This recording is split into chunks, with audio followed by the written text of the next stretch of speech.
ബദർ എന്നത് അഷ്റഫുൽ ഖൽഖ് സല്ലല്ലാഹു അലൈഹി വസല്ലം തങ്ങൾ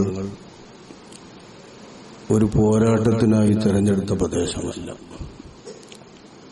അങ്ങനെ ഉദ്ദേശിച്ചല്ല ആരംഭ നബി കരീം സല്ലല്ലാഹു അലൈഹി വസല്ലം തങ്ങളും നബിയുടെ വിളി കേട്ട് ഉത്തരം ചെയ്ത് മദീനയിൽ നിന്ന് നബിയോട് കൂടെ പോയിട്ടുള്ള 300-ൽ പരം സ്വഹാബാക്കളും നബി സല്ലല്ലാഹു അലൈഹി വസല്ലം തങ്ങളുടെ കൂടെ യാത്ര ചെയ്തത് ദീനിന്റെ ഉയർച്ചയ്ക്ക് വേണ്ടി, ദീനിന്റെ വളർച്ചയ്ക്ക് വേണ്ടി മക്കയിൽ നിന്ന് പുറപ്പെട്ട ഒരു കച്ചവട സംഘത്തെ പിടിക്കാനും അവരെ തടയാനും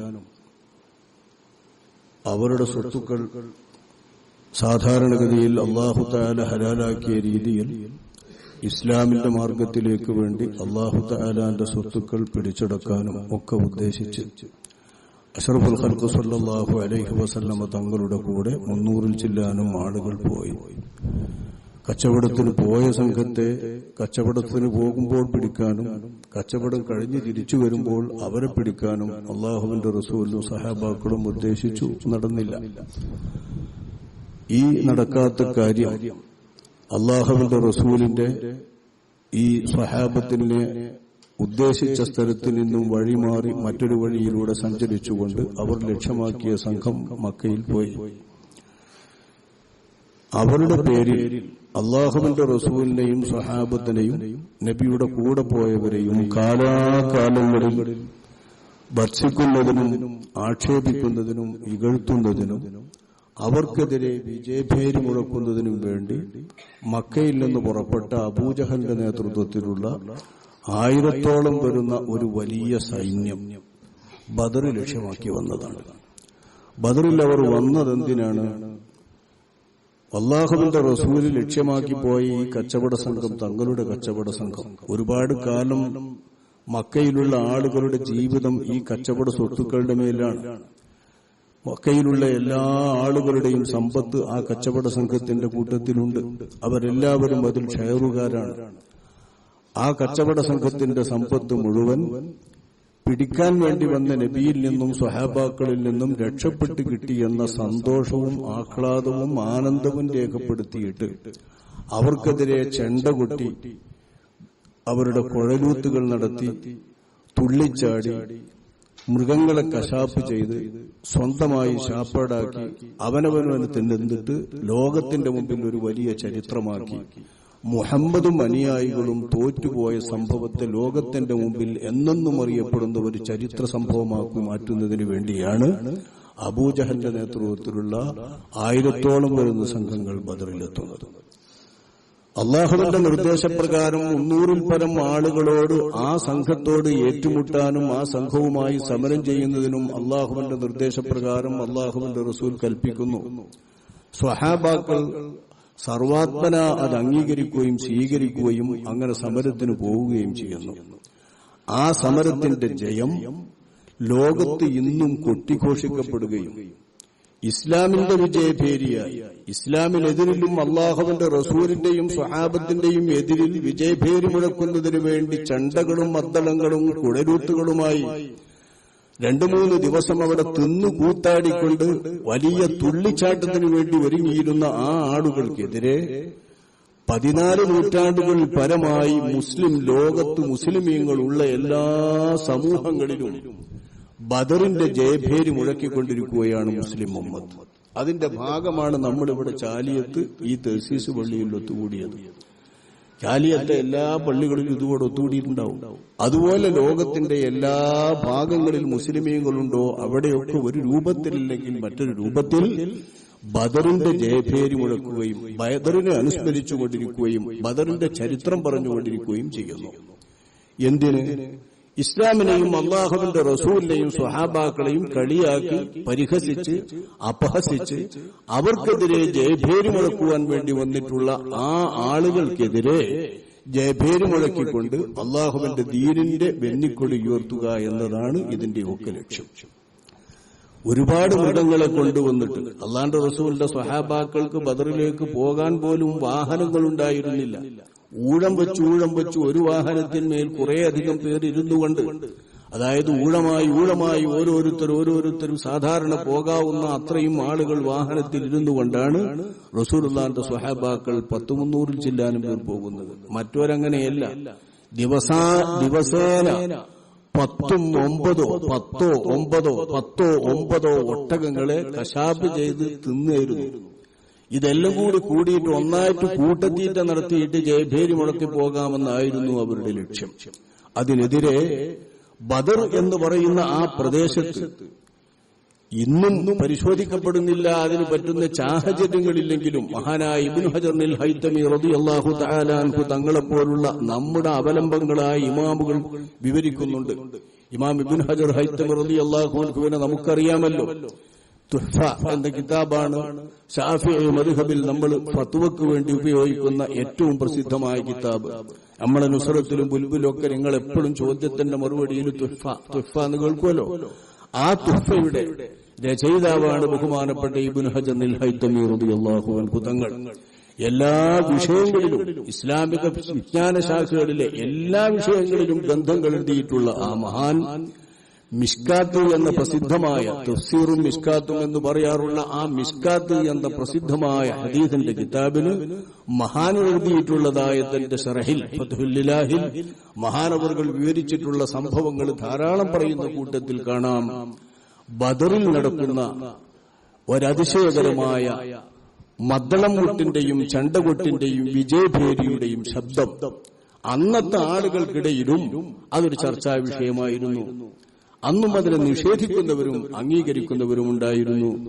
അത്തരം ആളുകളുടെ കൂട്ടത്തിൽ നിന്ന് താനടക്കമുള്ളൊരു വലിയ പണ്ഡിത വ്യൂഹം ഹറമിൽ നിന്നും വിശേഷിച്ചുകൊണ്ട് തന്നെ അത് കേൾക്കാനും പരിശോധിക്കുവാനും വേണ്ടി പോയതും കുറഞ്ഞ സമയത്ത് അവർ അത് കേട്ടതും നിഷേധിക്കാനാവാത്ത വിധം പോയ സംഘക്കാരെല്ലാം അവിടുത്തെ ചെണ്ടകൊട്ടുകളും മദ്ദളക്കൊട്ടുകളും അവിടെ നടക്കുന്ന വിജയഭേരിയും കേട്ടതും അതിനെ സംബന്ധിച്ച് അവിടെ അന്നത്തെ ആളായിരുന്ന പള്ളിയിലെ ഇമാമായിരുന്ന അവിടുത്തെ കാലുസ്ഥാനം വഹിച്ചിരുന്ന അന്നത്തെ ചുറ്റുപാടിൽ അവിടെ നേതൃത്വം വഹിച്ചിരുന്ന ഇബാദത്തുകൾക്ക് നേതൃത്വം വഹിച്ചിരുന്ന ഒരു മഹാപണ്ഡിതൻ ഇതെല്ലാ ദിവസവും കേൾക്കാറില്ല. തിങ്കളാഴ്ചയും അതുപോലെ തന്നെ വ്യാഴാഴ്ചയും നല്ലപോലെ ഇത് കേട്ടുകൊണ്ടിരിക്കും എന്ന വിവരങ്ങൾ ഇടക്കിടക്ക് കേൾക്കുകയുള്ളൂ. മറ്റു ദിവസങ്ങളിൽ തിങ്കളാഴ്ചയും വ്യാഴാഴ്ചയും വളരെ ദീർഘമായിട്ട് ഈ ആഘോഷം കേൾക്കാം, ആനന്ദം കേൾക്കാം എന്ന് അവിടെ നിശ്ചയിക്കപ്പെട്ട അവിടുത്തെ പള്ളിയിലെ ഇമാമ് പ്രത്യേകം പറഞ്ഞുകൊടുത്തതുമായ സംഭവം മഹാനായ ഇബ്നു ഹജർ ഹൈതമി റളിയല്ലാഹു തആല അൻഹു ഉദ്ധരിക്കുന്നുണ്ട്. ഈ പറയുന്ന എന്താണ്? പ്രകൃതിപരമായി തന്നെ അല്ലാഹു തആലാന്റെ മലക്കുകളെ കൊണ്ട്, അല്ലെങ്കിൽ അല്ലാഹു തആലാന്റെ റിജാലുൽ ഗൈബിലുള്ള അടിയാറുകളെ കൊണ്ട്, അല്ലെങ്കിൽ അള്ളാഹുവിന്റെ ജിന്നുവർഗത്തിൽപ്പെട്ട അടിയാറുകളെ കൊണ്ട് മുത്തു മുസ്തഫ സ്വല്ലല്ലാഹു അലൈഹി വസല്ലമ തങ്ങളുടെയും സ്വഹാബത്തിന്റെയും ബദറിലെ ജയത്തെ ഇന്നും ആഘോഷിക്കപ്പെടുകയും കൊട്ടിയാടി മുട്ടിയാടി അബൂജഹലിന്റെയും കൂട്ടരുടെയും പരാജയത്തെയും നിന്ദ്യതയെയും ആഘോഷിക്കപ്പെടുകയും ചെയ്തുകൊണ്ടിരിക്കുന്ന ഒരവസ്ഥ അല്ലാഹു സുബ്ഹാനഹു വ തആല ബദറിൽ സംവിധാനിച്ചിട്ടുണ്ട്. പണ്ടത്തെ ബദർ ചരിത്രം പറയുന്ന കൂട്ടത്തിലൊക്കെ അത് കേൾക്കും. ബദറിന്റെ മൗലിദുകളിൽ ഇത് പറയാറുണ്ട്. അതിന്റെ ഭാഗമായി ബുദ്ധിയുള്ള ആളുകൾ, ചിന്തയുള്ള ആളുകൾ, മനുഷ്യന്മാർ, അവരുടെ പിൻഗാമികളായി വന്ന മുഅ്മിനീങ്ങൾ ഇതേ രീതിയിൽ ചിന്തിച്ചുകൊണ്ടും കാര്യങ്ങൾ പറഞ്ഞുകൊടുത്തുകൊണ്ടും ഓർമ്മകൾ അയവിറക്കിക്കൊണ്ടും അനുസ്മരണങ്ങൾ നടത്തിക്കൊണ്ടും അള്ളാഹുവിന്റെ റസൂലും സ്വഹാബാക്കളും അടങ്ങുന്ന ആ ബദരീങ്ങളുടെ സ്ഥാനമാനങ്ങളും അപദാനങ്ങളും വാഴ്ത്തിക്കൊണ്ട് ബദറിന്റെ സംഭവം വിവരിക്കുന്നു. കാരണം ബദർ എന്നത് ചരിത്രത്തിൽ നിന്നും മായ്ക്കാൻ പറ്റുന്ന ഒരധ്യായമല്ല. യൗമുൽ ഫുർഖാൻ, അല്ലാഹു തആല അതിന് പേര് വെച്ചതാണല്ലോ യൗമുൽ ഫുർഖാൻ, യൗമൽ തഖൽ ജംആൻ. മക്കയിലെ ഖുറൈശികൾക്കെതിരെ മുഹമ്മദ് മുസ്തഫ സ്വല്ലല്ലാഹു അലൈഹി വസല്ലം തങ്ങളും സ്വഹാബാക്കളും തമ്മിൽ ഏറ്റുമുട്ടിയിട്ടുള്ള ആ നാൾ യൗമുൽ ഫുർഖാൻ എന്നാണ് അള്ളാഹുവിന്റെ വിളി. ഫുർഖാനുൽ അലീം അവതരിച്ച മാസമാണ് വിശുദ്ധ റമദാൻ. ഈ ഫുർഖാനുൽ അലീം എന്ന മഹത്തായ ഗ്രന്ഥം ലോകത്ത് എന്നും സത്യത്തിന്റെയും അസത്യത്തിന്റെയും ഇടയിലുള്ള വിവേചന ഗ്രന്ഥമാണ്. ഏതാണ് സത്യം, ഏതാണ് നേര് എന്ന് പറഞ്ഞു കൊടുക്കുന്നതിന് അടിസ്ഥാനമാകുന്ന ഗ്രന്ഥമാണ്. ഏതു വിശ്വാസമാണ് ശരി, ഏത് ആചാരമാണ് ശരി, ഏതു സംസ്കാരമാണ് ശരി, ഏതു നടപടികളാണ് ശരി ഏതാശയങ്ങളാണ് ശരി, ഇത് വിശുദ്ധ ഖുർആനിന്റെ അടിസ്ഥാനത്തിലാണ് ലോകം മനസ്സിലാക്കേണ്ടത്, മനസ്സിലാക്കി വന്നത്, മേലിലും മനസ്സിലാക്കിക്കൊണ്ടിരിക്കേണ്ടത്. ഇതാണ് ഫുർഖാനുൽ അദീം.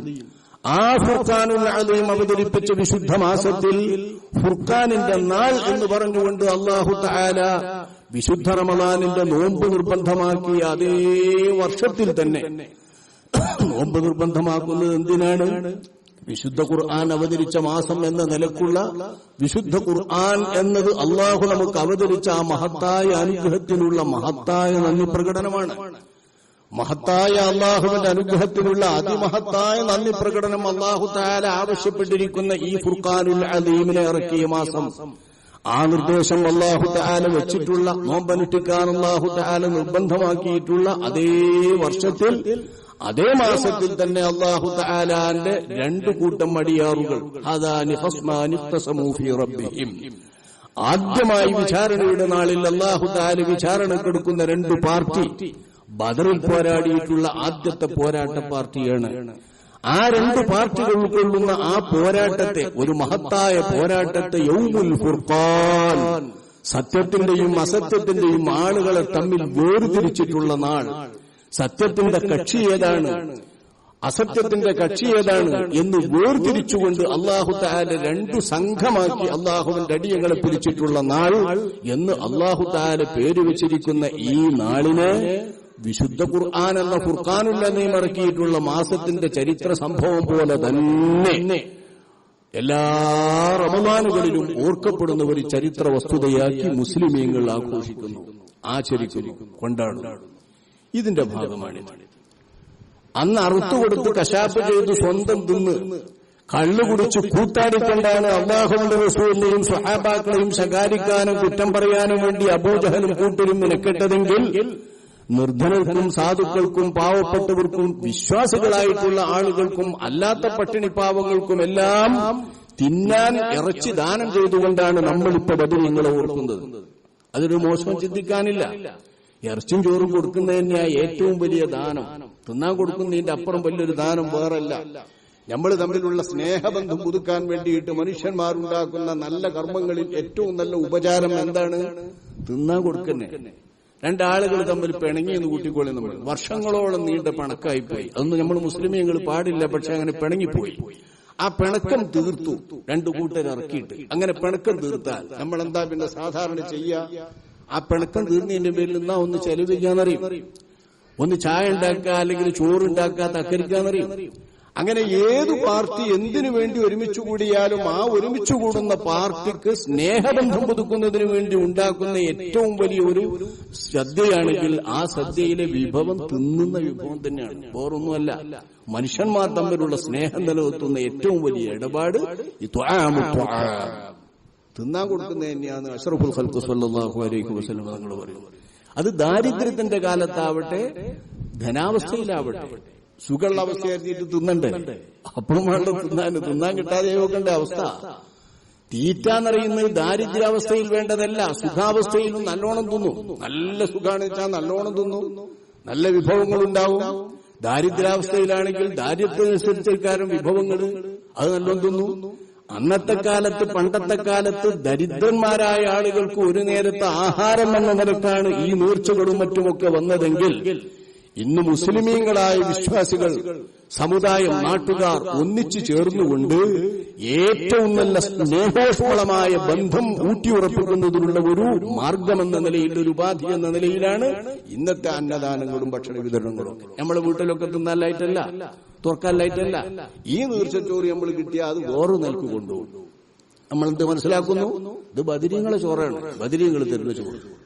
ഇവിടെ കിട്ടുന്ന ഇറച്ചി ബദരീങ്ങൾ ഇറച്ചി. ബദരീങ്ങൾ ഇറച്ചി പറഞ്ഞാൽ ബദരീങ്ങളെ ശരീരത്തിന്റെ ഇറച്ചിയല്ലോ, ബദരീങ്ങളുടെ പേരിൽ ദാനം ചെയ്യപ്പെടുന്ന ഇറച്ചിയാണ്. ബദരീങ്ങളുടെ പേരിൽ ദാനം ചെയ്യപ്പെടുന്ന ഇറച്ചി, ബദരീങ്ങളുടെ പേരിൽ ദാനം ചെയ്യപ്പെടുന്ന അന്നം എന്ന് പറഞ്ഞാൽ ഈ അന്നവും ഇറച്ചിയുമെല്ലാം ബദരീങ്ങൾ നേരിട്ട് തരുന്ന സ്വതക്കയായിട്ട് അതിന് രേഖപ്പെടുത്തപ്പെടുമെന്നാണ് നമ്മുടെ ഇമാമുകൾ വിവരിക്കുന്നത്. നമ്മൾ എപ്പോഴും പറയുന്നതാണ്, മയ്യത്തിന്റെ പേരിലും മരിച്ചവരുടെ പേരിലും അത് ആരുടെ പേരിൽ കൊടുക്കുന്ന ദാനവും ആ മരിച്ചവർ ചെയ്യുന്ന ദാനമായാണ് രേഖപ്പെടുത്തുക. ഇമാം നവവി റളിയല്ലാഹു അൻഹുവിനെ പോലുള്ള മഹാന്മാർ മരണപ്പെട്ടവരുടെ പേരിലുള്ള ദാനം ഉപകാരപ്പെടും, അത് മയ്യത്തിനക്ക് വളരെ ഉപകാരപ്പെടും എന്ന് പറയുന്നതിന്റെ രൂപം എങ്ങനെയാണെന്ന് വിവരിച്ചുകൊണ്ട് വിശദീകരിക്കുന്നുണ്ട്. എങ്ങനെ ഉപകാരപ്പെടുന്നതാണ്? നമ്മൾ ചെയ്ത ദാനത്തിന്റെ പുണ്യം ഞമ്മക്കും കിട്ടും ഓൽക്കും കിട്ടും എന്നുള്ള നിലക്കല്ല. ശരിക്കും മരിച്ച ആളുകൾക്ക് വേണ്ടി നമ്മൾ ദാനം ചെയ്താൽ ആ മരിച്ചവർ നേരിട്ട് ദാനം ചെയ്ത ഒരു സദക്കയായിട്ട് അതിന് രേഖപ്പെടുത്തപ്പെടും അവരുടെ റെക്കോർഡിൽ. ഇപ്പൊ മരിച്ചതിന്റെ ശേഷം മരണപ്പെട്ടവർക്ക് ഒരു അമലാണ്. ഇപ്പൊ ബദരീങ്ങളുടെ പേരിൽ നമ്മൾ ചോറ് വെച്ചാൽ ബദരീങ്ങൾ ചോറ് വെച്ചെടുത്തിട്ട് അവർക്കൊരു അമൽ രേഖപ്പെടുത്തുകയാണ്. ബദരീങ്ങളുടെ പേരിൽ നമ്മളിങ്ങനെ വർഷാന്തം ഇത്തരം അമലുകൾ രേഖപ്പെടുത്തുന്നത് ബദരീങ്ങളുടെ സന്തോഷം കിട്ടാൻ, അവരുടെ പൊരുത്തം കിട്ടാൻ, അമരന്മാരായ അവരുടെ ആശീർവാദങ്ങളും സന്തോഷങ്ങളും നമ്മിലേക്ക് പകരാൻ, നമ്മിലേക്ക് വർഷിക്കാൻ. അതിനും വലിയൊരു ഉപാധിയും മാർഗവും വേറെ ഏതാണുള്ളത്? ഇതുകൊണ്ടാണ് കാലാകാലങ്ങളിൽ വിശേഷിച്ച് അന്നം കൊണ്ടും ദാനം കൊണ്ടുമൊക്കെ പ്രത്യേകം ആഘോഷങ്ങളും ആചാരങ്ങളും നടക്കുന്ന നമ്മുടെ പരിസരങ്ങളിലും നമ്മുടെ നാടുകളിലുമൊക്കെ മലബാറിന്റെ ദേശങ്ങളിലൊക്കെ ഈ വിതരണങ്ങളും അന്നദാനങ്ങളും ഒക്കെ നടന്നു വരുന്നത്. അള്ളാഹു അതൊക്കെ കബൂലാക്കുമാറാവട്ടെ. ബദരീങ്ങളുടെ പേരിൽ ചെയ്യപ്പെടുന്ന ആ ദാനം ബദരീങ്ങൾ ഒരുക്കിയതാണ് എന്ന നിലക്ക് നമ്മൾ കൊണ്ടുപോയി തിന്നുമ്പോൾ അതിലൊരു ബർക്കത്ത് നമ്മൾ പ്രതീക്ഷിക്കുകയാണ്. അതാണ് നമ്മളിത് വാങ്ങുന്നത്. വീട്ടിൽ വേറെ ഇല്ലായിട്ടല്ല, വീട്ടിൽ വേറെ ഉള്ളതിനോട് കൂടെ തന്നെ ബദരീങ്ങളുടെ പേരിൽ കൊടുക്കുന്ന പത്തിരി കഷ്ടമാണെങ്കിലോ ബിരിയാണിയാണെങ്കിലോ ചോറാണെങ്കിലോ അല്ലെങ്കിൽ തരിക്കഞ്ഞി അതുപോലെ പായസം പോലുള്ളതൊക്കെ കൊടുക്കും. പല സ്ഥലങ്ങളിലും അതൊക്കെയും ബർക്കത്ത് പ്രതീക്ഷിച്ചുകൊണ്ടാണ് വിശ്വാസികൾ വാങ്ങുന്നത്. അവരുടെ പേരിലുള്ള സദക്ക, അവർ നൽകുന്ന സദക്ക എന്ന നിലക്ക് ആ ബർക്കത്ത് പ്രതീക്ഷിച്ച് നമ്മൾ വാങ്ങുന്ന ഇത് യഥാർത്ഥത്തിൽ ബദരീങ്ങളെ സ്മരിക്കുന്നതിനുള്ള, ബദരീങ്ങളെ ഓർക്കുന്നതിനുള്ള, അവരുടെ സൽക്കർമ്മങ്ങളുടെ പട്ടികയിലേക്ക് അവരുടെ പിൻഗാമികൾ വീണ്ടും വീണ്ടും വീണ്ടും നല്ല സൽക്കർമ്മങ്ങൾ എഴുതി ചേർക്കുന്നതിനുള്ള ഒരവസരമായി നമ്മൾ ഇതിനെ കാണുകയാണ്. വിശ്വാസികളിൽ നിന്ന് നല്ല നിലയ്ക്ക് ചെയ്യുന്ന, ഇഖ്ലാസോടുകൂടെ ചെയ്യുന്ന എല്ലാ സൽക്കർമ്മങ്ങളും അല്ലാഹു തആല കബൂലാക്കുമാറാവട്ടെ. എങ്ങനെയും ഓർക്കേണ്ടവരല്ലേ ബഹുമാനപ്പെട്ട ബദരീങ്ങൾ? നിങ്ങളൊന്ന് ഓർത്തു നോക്കി. അല്ലാഹു തആല ദീനിയായി അനുഗ്രഹം നൽകിയിട്ടുള്ള വിഭാഗങ്ങൾ ആരാണോ ആ വിഭാഗങ്ങളിലെ ഏറ്റവും ശറഫുറ്റവരും ഏറ്റവും ഉത്കൃഷ്ടരും ശ്രേഷ്ഠന്മാരും ഉള്ളടങ്ങുന്നതാണ് ബദരീങ്ങൾ എന്ന് പറയുന്ന അല്ലാഹുവിന്റെ റസൂലും നബിയോടൊപ്പം ചേർന്നിട്ടുള്ള ബദരീങ്ങളായ സ്വഹാബാക്കളും. ആരാണ് ദീനിയായി അല്ലാഹു അനുഗ്രഹം ചെയ്ത വിഭാഗം? വിശ്വാസികളായ ആളുകൾ നിരന്തരമായി ദുആ ചെയ്തുകൊണ്ടിരിക്കേണ്ടതും ഫർളാക്കപ്പെട്ട ഒരു പ്രാർത്ഥനയായി വിശുദ്ധ ഖുർആൻ തന്നെ നമ്മെ പഠിപ്പിച്ചതും, നിസ്കരിക്കുന്ന ഒരു വ്യക്തി അവന്റെ നിസ്കാരത്തിൽ നിർബന്ധമായും ഓരോ റക്അത്തിലും ആവർത്തിച്ചുകൊണ്ടിരിക്കേണ്ടതുമായ ഫാത്തിഹ സൂറത്തിലെ പ്രാർത്ഥന, ഇഹ്ദിനസ് സിറാത്തൽ മുസ്തഖീം സിറാത്തൽ ലദീന അൻഅംത അലൈഹിം, നേരായ സരണിയിലൂടെ വഴിയിലൂടെ നീ ഞങ്ങളെ ചേർക്കണം, നടത്തണം. ആ വഴിയിലേക്ക് നീ ഞങ്ങളെ എത്തിക്കണം. എത്തിപ്പെട്ട വഴിയിൽ നീ ഞങ്ങളെ ഉറപ്പിച്ചു നിർത്തണം. ഞങ്ങൾക്ക് കിട്ടിയ തോതിനേക്കാൾ വർദ്ധിപ്പിച്ച് ഹിദായത്ത് നീ വർഷിച്ചുകൊണ്ടിരിക്കണം, നൽകിക്കൊണ്ടിരിക്കണം. ഏതാണ് നേരായ പാത? സിറാത്തൽ ലദീന അൻഅംത അലൈഹിം. റബ്ബേ, അല്ലാഹുവേ, നീ ദീനിയായി നിഅമത്ത് ചെയ്തിരിക്കുന്ന ആളുകളുടെ പാതയാണ്, നീ ദീനിയായി നിഅമത്ത് ചെയ്ത ആളുകളുടെ പാത എന്ന് നമ്മളെ കൊണ്ട് തന്നെ പറയിക്കുന്ന ആ ദീനിയായ നിഅമത്തുകൾ അല്ലാഹു തആല ചെയ്ത വിഭാഗം വിശുദ്ധ ഖുർആൻ തന്നെ വ്യക്തമാക്കുന്നത് നമ്മൾ എത്രയോ ഉറുദുകളിൽ വാളുകളിൽ കേൾക്കുന്നതാണ്, നമ്മൾ എപ്പോഴും കേൾക്കുന്നതാണത്. മഅല്ലദീന അൻഅംത അലൈഹിം മിനൻ നബിയ്യീൻ വസ്സുദ്ദീഖീൻ വശുഹദാഇ വസ്സാലിഹീൻ. നബിമാരും സുദ്ദീഖുകളും ശുഹദാകളും സ്വാലിഹീങ്ങളും മുസ്ലിമീങ്ങളായിട്ടുള്ള വിശ്വാസികളായിട്ടുള്ള അല്ലാഹുവിന്റെ അടിയാറുകളെ മുഴുവൻ ഉൾക്കൊള്ളാൻ പറ്റുന്ന വാചകമാണിത്. എല്ലാവരെയും ഉൾക്കൊള്ളാൻ പറ്റുന്ന വാചകം. അള്ളാന്റെ മലക്കുകൾ ഇതിൽപ്പെടും.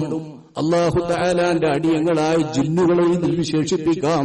അല്ലാഹു തആലാന്റെ ഏറ്റവും മഹത്തരമുള്ള അടിയങ്ങളായ മനുഷ്യരെയും ഇതുകൊണ്ട് വിശേഷിപ്പിക്കാം. നബിമാർ, ശുഹദാ, സിദ്ദീഖുകൾ, സ്വാലിഹീങ്ങൾ, ഇതിൽപ്പെടാത്തവരാരുമില്ല. ഏറ്റവും ഉത്കൃഷ്ടരാരാണ്? നബിമാർ. ആ നബിമാരുടെ കൂട്ടത്തിൽ ഏറ്റവും ഉത്കൃഷ്ടരായ മുത്തു മുഹമ്മദ് മുസ്തഫ സ്വല്ലല്ലാഹു അലൈഹി വസല്ലമ തങ്ങളാണ് ബദരീങ്ങളിലുള്ള നബി. ബദരീങ്ങളിൽ ഒരു നബിയുണ്ട്. ബദരീങ്ങളിലുള്ള നബി ആരാണ്? നബിമാരുടെ കൂട്ടത്തിൽ ഏറ്റവും ഉത്കൃഷ്ടരായിട്ടുള്ള അല്ലാഹുവിന്റെ റസൂൽ. ആ റസൂലാണ് ബദരീങ്ങളിൽപ്പെട്ട ആദ്യത്തെ വ്യക്തി നമ്മൾ എണ്ണാറുള്ളത്. മുത്തനബി സല്ലല്ലാഹു അലൈഹി വസല്ലം തങ്ങൾ ബദരീങ്ങളായ സ്വഹാബിമാർ നമ്മൾ പറയുന്നതിൽ പെടുന്നില്ലെങ്കിലും ബദരീങ്ങൾ എന്ന് നമ്മൾ പറയുമ്പോൾ അതിൽ ആദ്യത്തെ വ്യക്തിയായി നമ്മൾ പറയുന്നത് അഷ്റഫുൽ ഖൽഖ് ത്വഹ റസൂലുള്ളാഹി.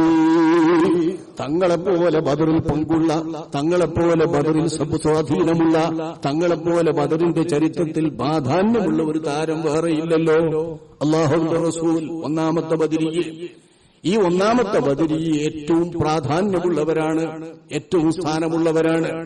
സിദ്ദീഖുകളുടെ കൂട്ടത്തിൽ നിന്ന് ബദരീങ്ങളിൽ ആരാണുള്ളത്? അസ്സിദ്ദീഖുൽ അക്ബർ തന്നെ. സിദ്ദീഖുൽ അക്ബർ റളിയല്ലാഹു അൻഹു തങ്ങൾ അല്ലാഹു തആലാന്റെ അമ്പിയാക്കന്മാരെ പിന്തുടർന്നുകൊണ്ട് ജീവിക്കുന്നവരിൽ വിശ്വാസം കൊണ്ടും അറിവുകൊണ്ടും ഏറ്റവും മികച്ചു നിൽക്കുന്ന അല്ലാഹു തആലാന്റെ അമ്പിയാക്കന്മാരുടെ ഏറ്റവും അടുത്ത അനുയായികൾക്കാണ് സിദ്ദീഖുകൾ എന്ന് പറയുക. അവരെ വാസ്തവീകരിക്കുന്നതും അവരെ നബിമാരെ വാസ്തവീകരിക്കുന്നതിലും ആ നബിമാരെ അംഗീകരിച്ചുകൊണ്ട് വാസ്തവത്തിന്റെ പാതയിൽ ജീവിക്കുന്നതിലും സിദ്ദീഖിൽ ഏറ്റവും മികച്ചു നിൽക്കുന്നവരുമായി ആരാണോ അല്ലാഹു തആലാന്റെ റസൂലിന്റെയും അതുപോലത്തെ പ്രവാചകന്മാരുടെയും അനുയായികളുള്ളത് അവരാണ് സിദ്ദീഖുകൾ. ആ സിദ്ദീഖുകളുടെ കൂട്ടത്തിൽ ഏറ്റവും സ്ഥാനമുള്ള സിദ്ദീഖാരാണ്? അവരുടെ നേതാവായ സിദ്ദീഖാരാണ്? ബഹുമാനപ്പെട്ട സിദ്ദീഖുൽ അക്ബർ അബൂബക്കർ സിദ്ദീഖ് റളിയല്ലാഹു അൻഹു തങ്ങൾ. അവരാണ് ബദരീങ്ങളിലുള്ളത്. ശുഹദാക്കളുടെ കൂട്ടം നോക്കി. ശുഹദാക്കളായ ആളുകൾ 14 പേർ ബദരീങ്ങളുണ്ട്. ആ കൂട്ടത്തിൽ ഇല്ലെങ്കിലും ബദരീങ്ങളിൽപ്പെട്ട ആളാണ് ശുഹദാന്റെ യജമാനൻ. ശുഹദാ എന്ന ഒരു വിഭാഗം പരലോകത്ത് വരുമ്പോ ആ ശുഹദാക്കളുടെ യജമാനനായി വരുന്ന ആളാരാണ്? സയ്യിദുൽ ശുഹദാ ഹംസത്തുൽ കർറാർ റളിയല്ലാഹു അൻഹു. മഹാനായ ഹംസ റളിയല്ലാഹു അൻഹുവാണ്. ബദറിൽ ഷഹീദാകാനല്ല അവരുടെ യോഗം, എങ്കിലും ഉഹുദിൽ ഷഹീദാവുകയാണ്. അല്ലാഹുവിന്റെ നിശ്ചയപ്രകാരം അവർ ഷഹീദാകുന്നതെങ്കിലും ബദറിൽ വീരഗാഥയുള്ള ഒരു മഹാതാരമാണല്ലോ ഹംസ റളിയല്ലാഹു അൻഹു. ആദ്യത്തെ പോരാട്ടം നടക്കുന്ന ആ പോരാട്ടത്തിൽ തന്നെ ഹംസ റളിയല്ലാഹു അൻഹുവും അലി റളിയല്ലാഹു അൻഹും ഉബൈദത്ത് ഇബ്നു ഹാരിസ് റളിയല്ലാഹു അൻഹും ഇവർ 3 പേരുമാണല്ലോ ഉള്ളത്. ഈ 3 പേരിൽ പ്രധാനിയാണല്ലോ ഹംസ റളിയല്ലാഹു അൻഹു. ആ ഹംസ എന്നവരാണ് സയ്യിദുൽ ശുഹദാ. ശുഹദാ എന്ന വിഭാഗത്തിന്റെ സയ്യിദ്. അവർ ബദരിയാണ്. പിന്നെ സ്വാലിഹീങ്ങൾ എന്നാണ് പിന്നൊരു വിഭാഗമുള്ളത്. ശുഹദാ, നബിമാർ, സിദ്ദീഖുകൾ, ശുഹദാ, സ്വാലിഹുകൾ. എല്ലാ വിഭാഗത്തെയും വിശേഷിപ്പിക്കാൻ പറ്റുന്ന വിശേഷണമാണ് സ്വാലിഹ്. ജിബ്രീൽ അലൈഹിസ്സലാം സ്വാലിഹാണ്. മീകായിൽ അലൈഹിസ്സലാം സ്വാലിഹാണ്. അള്ളാഹുവിന്റെ മലക്കുകളൊക്കെ സ്വാലിഹീങ്ങളാണ്. അതുപോലെ തന്നെ മനുഷ്യന്മാരിലും സ്വാലിഹീങ്ങളുണ്ട്, ജിന്നുകളിലും സ്വാലിഹീങ്ങളുണ്ട്. അള്ളാന്റെ കടപ്പാടുകളും പടപ്പുകളുടെ കടപ്പാടുകളും സ്വന്തത്തിന്റെ കടപ്പാടുകളും എല്ലാം പരിപൂർണമായി നിർവഹിക്കുന്നവരാരാണോ അവരാണ് സ്വാലിഹീങ്ങൾ. ആ സ്വാലിഹീങ്ങൾ എന്ന് പറയുന്നതിൽ അള്ളാന്റെ ഔലിയാക്കന്മാരായി എണ്ണപ്പെടുന്ന, മഹത്തുക്കളായി എണ്ണപ്പെടുന്ന, കിറാമായ ബഹുമാനുകളായ അടിയാറുകളായി എണ്ണപ്പെടുന്ന എല്ലാവരും പെട്ടു. നബിമാരടക്കം എല്ലാവരെയും വിശേഷിപ്പിക്കാവുന്ന പദമാണ് പിന്നീട് പറയുന്നത്. ആ സ്വാലിഹീങ്ങളുടെ കൂട്ടത്തിൽ ഏറ്റവും മുന്തിയ സ്വാലിഹീങ്ങൾ ആരാണ്? ഈ ഭൂമുഖത്ത് ജീവിച്ചവരിൽ, ഭൂമുഖത്ത് ജീവിച്ച മനുഷ്യരിൽ അഷ്റഫുൽ ഖൽഖ് സല്ലല്ലാഹു അലൈഹി വസല്ലം തങ്ങളുടെ സ്വഹാബികളാണല്ലോ പിൽക്കാലത്ത് വന്ന എല്ലാ സ്വാലിഹീങ്ങളെക്കാളും മുന്തിയ സ്വാലിഹ്. എല്ലാ സ്വാലിഹീങ്ങളെക്കാളും മുന്തിയ സ്വാലിഹീങ്ങൾ ആരാണ്? റസൂലുള്ളാഹിന്റെ സ്വഹാബാക്കൾ. റസൂലുള്ളാഹിന്റെ സ്വഹാബാക്കളോളം മുന്തിയ സ്വാലിഹീങ്ങൾ സ്വാലിഹീങ്ങളുടെ കൂട്ടത്തിൽ വേറെയില്ല. അമല് കൊണ്ട് വേറെയുള്ളവർക്കും ഉണ്ടാം, ഇൽമു കൊണ്ട് വേറെയുള്ളവർക്കും ഉണ്ടാം, ഇബാദത്തുകൾ കൊണ്ട് വേറെയുള്ളവർക്കും ഉണ്ടാം, ദാനം കൊണ്ടുമുണ്ടാം, സൽക്രമങ്ങൾ കൊണ്ടുമുണ്ടാം. അങ്ങനെ മുന്തിയിട്ടുള്ളവർ ഖിയാമത്ത് നാൾ വരേക്കുമുള്ള ജനതയിലുണ്ടാകാം. കഴിഞ്ഞ കാലങ്ങളിൽ ഒന്നുമില്ലാത്ത വലിയ ധർമ്മിഷ്ഠന്മാർക്ക് അവസാന കാലം വരെയുള്ള കാലത്ത് വരാം. ഈ കഴിഞ്ഞ കാലങ്ങളിലൊന്നും ഇബാദത്തുകൾ കൊണ്ട് മുന്തി നിൽക്കുന്നവരിൽ പെടാത്ത ഏറ്റവും വലിയ ഇബാദത്തുകാരൻ ഇനി ഖിയാമത്ത് നാൾ വരെയുള്ള കാലയളവിൽ വരാം. ഇതിലൊന്നും അസാങ്കത്യമില്ല, അങ്ങനെ സംഭവിക്കാം. അള്ളാന്റെ റസൂലും പറഞ്ഞിട്ടുണ്ട്, എന്റെ ഉമ്മത്ത് ഒരു മഴത്തുള്ളി പോലെയാണ്. ആ മഴത്തുള്ളി മാനത്തിൽ നിന്ന് ഭൂമിയിലേക്ക് വർഷിക്കുമ്പോ അതിന്റെ ആദ്യ ഭാഗമാണോ അതിന്റെ അവസാന ഭാഗമാണോ ഉത്തമം എന്ന് പറയാൻ പറ്റാത്ത വിധം ഉത്തമത്തിന്റെ സ്ഥാനത്തിൽ അതിന്റെ ആദ്യവും അന്ത്യവും ഒരുപോലെ. ഈ തരത്തിലുള്ളവരാണ് എന്റെ ഉമ്മത്തെന്ന് മുഹമ്മദ് മുസ്തഫ സ്വല്ലല്ലാഹു അലൈഹി വസല്ലം തങ്ങൾ ഈ ഉമ്മത്തിനെ വിശേഷിപ്പിച്ച് സാമ്യപ്പെടുത്തി പറഞ്ഞിട്ടുള്ളത് ഈ തരത്തിലാണ്. സൽക്കർമ്മങ്ങൾ കൊണ്ടും മുന്തൽ കൊണ്ടും അറിവ് കൊണ്ടും ഒക്കെ മുന്തിയിട്ടുള്ളവരും ഖൈറിന്റെ പല കാര്യങ്ങൾ കൊണ്ടും ഏറ്റവും മുന്തി നിൽക്കുന്നവരും മുൻപുള്ള പോലെ പിൻപും വരാം. പക്ഷേ എങ്ങനെ ഏതു കാലത്ത് വന്നാലും അവരെക്കാളെല്ലാം അല്ലാഹു തആല സ്വഹാബാക്കൾ എന്ന് പറയുന്ന വിഭാഗത്തിനൊരു പവർ കൊടുത്തിട്ടുണ്ട്. ആ പവർ ഇനി ആർക്കും എത്തിക്കാൻ കഴിയില്ല, അത് പിടിക്കാൻ കഴിയില്ല. ഇൽമുള്ള ആൾക്ക് കിട്ടൂല, ദാനം കൊണ്ട് കിട്ടൂല, ഇബാദത്ത് കിട്ടൂല, ഒരു സൽക്കർമ്മം കൊണ്ടും കിട്ടൂല. എന്ത് സൽക്കർമ്മം ചെയ്താലും കിട്ടാത്ത ഒരു മഹത്തായ പദവിയും ഫദലും അല്ലാഹു സുബ്ഹാനഹു വ തആല സ്വഹാബത്തിന് നൽകിയിട്ടുണ്ട്. എന്താണത്? മുത്തനബി സ്വല്ലല്ലാഹു അലൈഹി വസല്ലം തങ്ങളെ കണ്ടു, നബി തങ്ങളുമായി സഹവസിച്ചു, നബി തങ്ങളുടെ കൂടെ മൂമിനായി സമ്മേളിച്ചു എന്ന് പറയുന്ന ആ വിശേഷണം. ആ വിശേഷണം ഇനി ആർക്കും കിട്ടുമോ? അല്ലാഹുവിന്റെ റസൂലിനോട് കൂടെ പരലോകത്ത് നമുക്ക് അല്ലാഹു തആല നൽകുമാറാവട്ടെ. സ്വപ്നത്തിലൊക്കെ കിട്ടിയാലും സഹാബിയാവൂല. സ്വപ്നത്തിൽ കിട്ടുന്ന ഒന്ന് നമുക്ക് അല്ലാഹുവിന്റെ റസൂലിന്റെ നേരിട്ടുള്ള തടിയല്ലല്ലോ. അങ്ങനെ കിട്ടിയാലൊന്നും സ്വഹാബിയാവില്ല. സ്വഹാബിയാവണമെങ്കിൽ ജീവിച്ചിരിക്കുന്ന മുഹമ്മദ് മുസ്തഫ സ്വല്ലല്ലാഹു അലൈഹി വസല്ലം തങ്ങളെ അവിടുത്തെ ജീവിതകാലത്ത് മൂമിനായിക്കൊണ്ട് തങ്ങളുടെ ഹദറത്തിൽ സമ്മേളിച്ചാലേ സ്വഹാബിയാവുള്ളൂ. ആ സ്വഹാബിമാരുടെ സ്ഥിതി ആർക്കുമില്ല. നിങ്ങൾ ഉഹുദുമലോളം സംഭാവനത്താലും ദാനം ചെയ്താലും എന്റെ സ്വഹാബിമാരിൽ ഒരാൾ ഒരു മുദ്ദ് ദാനം ചെയ്തതിന്റെ സ്ഥാനവും പുണ്യവും അതിനില്ലെന്ന് മുഹമ്മദ് മുസ്തഫ തങ്ങളാൻ കാരണമിതാണ്. അല്ലാഹുവിന്റെ റസൂലിന്റെ സ്വഹാബത്തിന്റെ ഫദല് മറ്റാർക്കുമില്ല. ആ ഫദലുറ്റ സ്വഹാബത്ത് ചെയ്യുന്ന സൽക്കർമ്മത്തിന്റെ അത്ര പ്രാധാന്യം നമ്മുടെ കർമ്മങ്ങൾക്ക് കിട്ടൂല. എത്ര വലിയ കർമ്മം നമ്മൾ ചെയ്താലും, എന്തു സേവനം നമ്മൾ ചെയ്താലും, നിസ്കാരമാവട്ടെ മറ്റെന്തു തരം കർമ്മമാവട്ടെ, സ്വഹാബത്തിന്റെ അമലിന്റെ അത്ര പ്രാധാന്യം നമ്മുടെ കർമ്മങ്ങൾക്ക് കിട്ടുകയില്ല. അളവ് കൂടാ, ഒരുപാട് നമുക്ക് ചെയ്യാം, ഓലക്കാൾ അളവ് കൂടാ. പക്ഷേ അവരുടെ നിസ്കാരത്തിന്റെയോ അവരുടെ ദാനത്തിന്റെയോ ആ പ്രാധാന്യവും പുണ്യവും നമ്മുടെ കർമ്മങ്ങൾക്ക് നേടാൻ കഴിയില്ല. ഇതാണ് സ്വഹാബാക്കളുടെ സ്ഥാനം. ആ സ്വഹാബത്തിന്റെ സ്ഥാനം എത്ര വലിയ സ്ഥാനമാണ്. മഹാനായ മുആവിയ റളിയല്ലാഹു അൻഹു, മുആവിയ തങ്ങളും മുആവിയ തങ്ങളുടെ ബാപ്പ അബൂ സുഫിയാൻ എന്നിവരും ബദറിൽ മറുപക്ഷത്താണ്. റസൂലുള്ളാഹിന്റെ പക്ഷത്തല്ല, മറുപക്ഷത്താണ്. നമുക്കറിയാലോ, അബൂ സുഫിയാനാണല്ലോ ബദറിലെ നേതാവ്. ആ നേതാവാന്റെ മകനാണ് മുആവിയ റളിയല്ലാഹു അൻഹു. വൈകി മുസ്ലിമായവരാണ്. എപ്പോഴാ മുസ്ലിമായത്? മക്ക ഫതഹിന്റെ വേളയിൽ മുസ്ലിമായവരിൽപ്പെട്ടവരാണ്. മക്ക ജയിച്ചടക്കിയിട്ട് അല്ലാഹു തആലാന്റെ റസൂലിന്റെ കയ്യിൽ മക്ക തിരിച്ചെത്തിയപ്പോ തങ്ങളെ ബഹിഷ്കരിക്കപ്പെട്ട നാട്ടിലേക്ക് തങ്ങൾ വളരെ സന്തോഷത്തോടും 10,000 അംഗങ്ങളടങ്ങുന്ന സ്വഹാബത്തോടു കൂടെ അല്ലാഹുവിന്റെ റസൂല് വന്നതും ഒരു റമളാനിലാണ്. ഇതുപോലെ ഒരു റമളാനിൽ തന്നെയാണ്. ഹിജ്റ 8-ാം വർഷം റമളാനിൽ, ഹിജ്റ 2-ാം വർഷം റമളാനിൽ ബദർ അല്ലാഹുവിന്റെ റസൂല് നടത്തുമ്പോ ബഹിഷ്കൃതരായ മക്കയിലെ ആൾക്കൂട്ടമാണ് മുഹാജിരീങ്ങൾ. ആ മുഹാജിരീങ്ങളെ തന്നെ അൻസാറുകൾ സഹായിച്ചപ്പോഴാണ് ബദരീങ്ങളായി തീർന്നത്. ഈ വിധമാണ് ബദർ ഉണ്ടാകുന്നതെങ്കിൽ 10,000-ഓളം വരുന്ന സ്വഹാബാക്കളോടുകൂടെ അഷ്റഫുൽ ഖൽഖ് സ്വല്ലല്ലാഹു അലൈഹി വസല്ലം തങ്ങൾ മക്കയിലെ ഒരു കുട്ടി അറിയാതെ മക്ക ജയിച്ചടക്കാൻ വേണ്ടി ചെന്നെത്തുന്ന സംഭവമാണ് ഫത്ഹു മക്ക. ഈ നടക്കുന്നത് റമളാനിലാണ്. ആ റമളാനിൽ ഫത്ഹു മക്ക നടക്കുമ്പോ അതിന്റെ ശേഷത്തിൽ മക്കക്കാർ ഒന്നാകെ മുസ്ലിമായി. അക്കൂട്ടത്തിൽപ്പെട്ടവരാണ് മുആവിയ റളിയല്ലാഹു അൻഹു. പിന്നീട് വളരെ ശക്തമായ ഇസ്ലാമാണ്. വളരെ നല്ല സൽക്കർമ്മങ്ങൾ ചെയ്തിട്ടുണ്ട് അബൂ സുഫിയാൻ എന്നവരും മുആവിയ എന്നവരുമൊക്കെ. ആ മുആവിയ റളിയല്ലാഹു അൻഹുവിനെ സംബന്ധിച്ചും അവരുടെ സുഹബത്തിന്റെ പ്രാധാന്യത്തെക്കുറിച്ചും വിവരിക്കുമ്പോൾ നമ്മുടെ ഇമാമുകൾ വിവരിക്കുന്നത് മഹാനായ ഉമർ ഇബ്നു അബ്ദുൽ അസീസ് റളിയല്ലാഹു അൻഹുവിനെ കുറിച്ചുള്ള വിവരണത്തിന്റെ കൂട്ടത്തിൽ കാണാം. ഉമർ ഇബ്നു അബ്ദുൽ അസീസ് ആരാ? 2 വർഷക്കാലത്തെ ഭരണം കൊണ്ട് ലോകചരിത്രത്തിലെ ഭരണാധികാരികളുടെ കൂട്ടത്തിൽ 10 ചില്ലാനം വർഷങ്ങൾ ഭരിച്ചുകൊണ്ട് നീതിയുടെ ആത്മാവായി, നീതിയുടെ പ്രതീകമായി ലോകത്ത് ആർക്കും പറയാവുന്ന നീതിയുടെ നിർദ്ദേശനമായി എത്തിക്കാണിക്കാവുന്നവരാണ് മഹാനായ ഉമറുൽ ഫാറൂഖ് റളിയല്ലാഹു അൻഹു.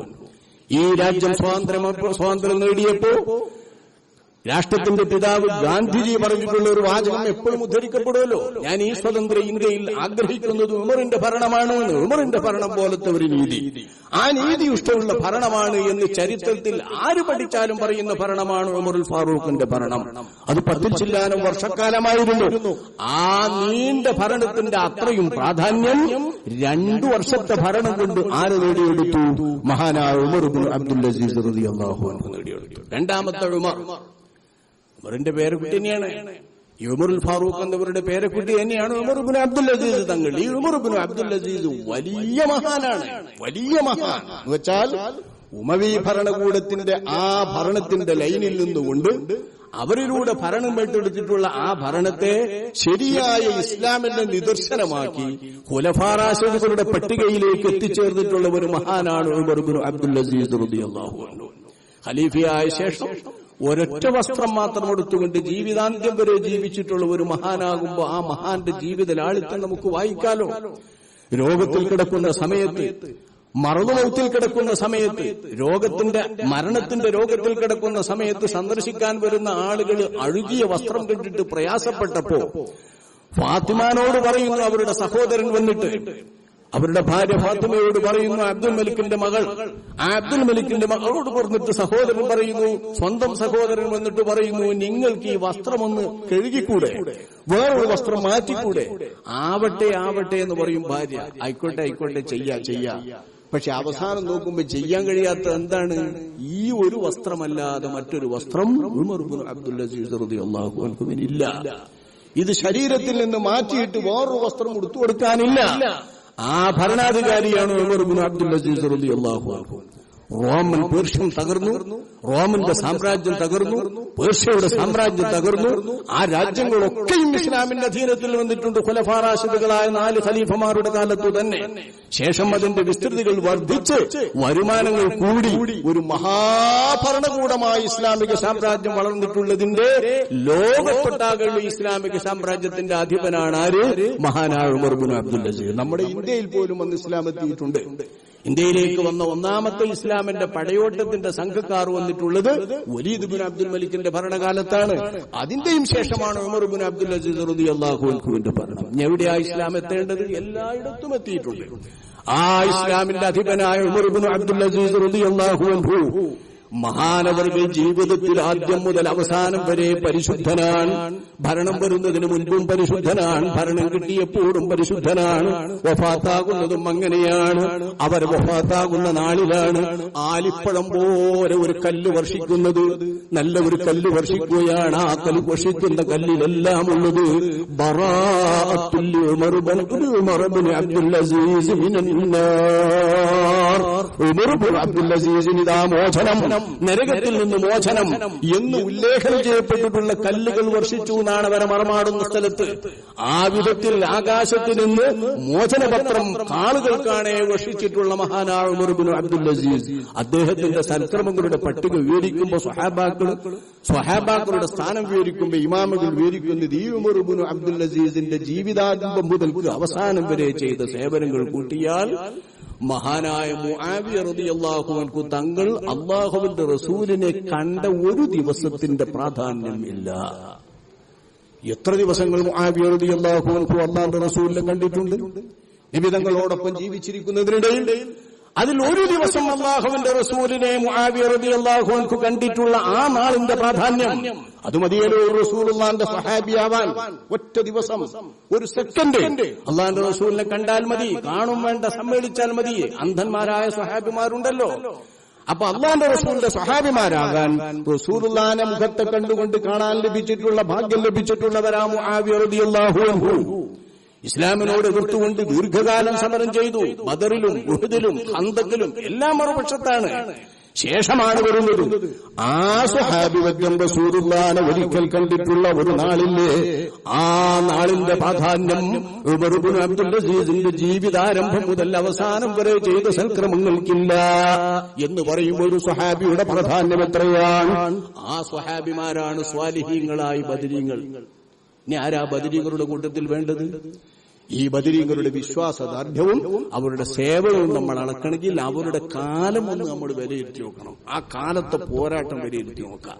ആരോടാ അവർ പൊരുതുന്നത്? ആരാണ് അവരുടെ കൺമുമ്പിലുള്ളത്? സ്വന്തം ഉടപ്പറന്നവർ, സ്വന്തം മക്കൾ, സ്വന്തം പിതാക്കൾ. ആ പിതാക്കളോട് ആ മക്കൾ പോരാടുന്നത്, മക്കളോട് ആ പിതാവ് പോരാടുന്നത്. ഇസ്ലാമിന്റെ അപ്പുറത്ത് ജാഹിലിയത്തിൽ നിൽക്കുന്ന 2 വിഭാഗത്തിന്റെ നില ഇതാണ്.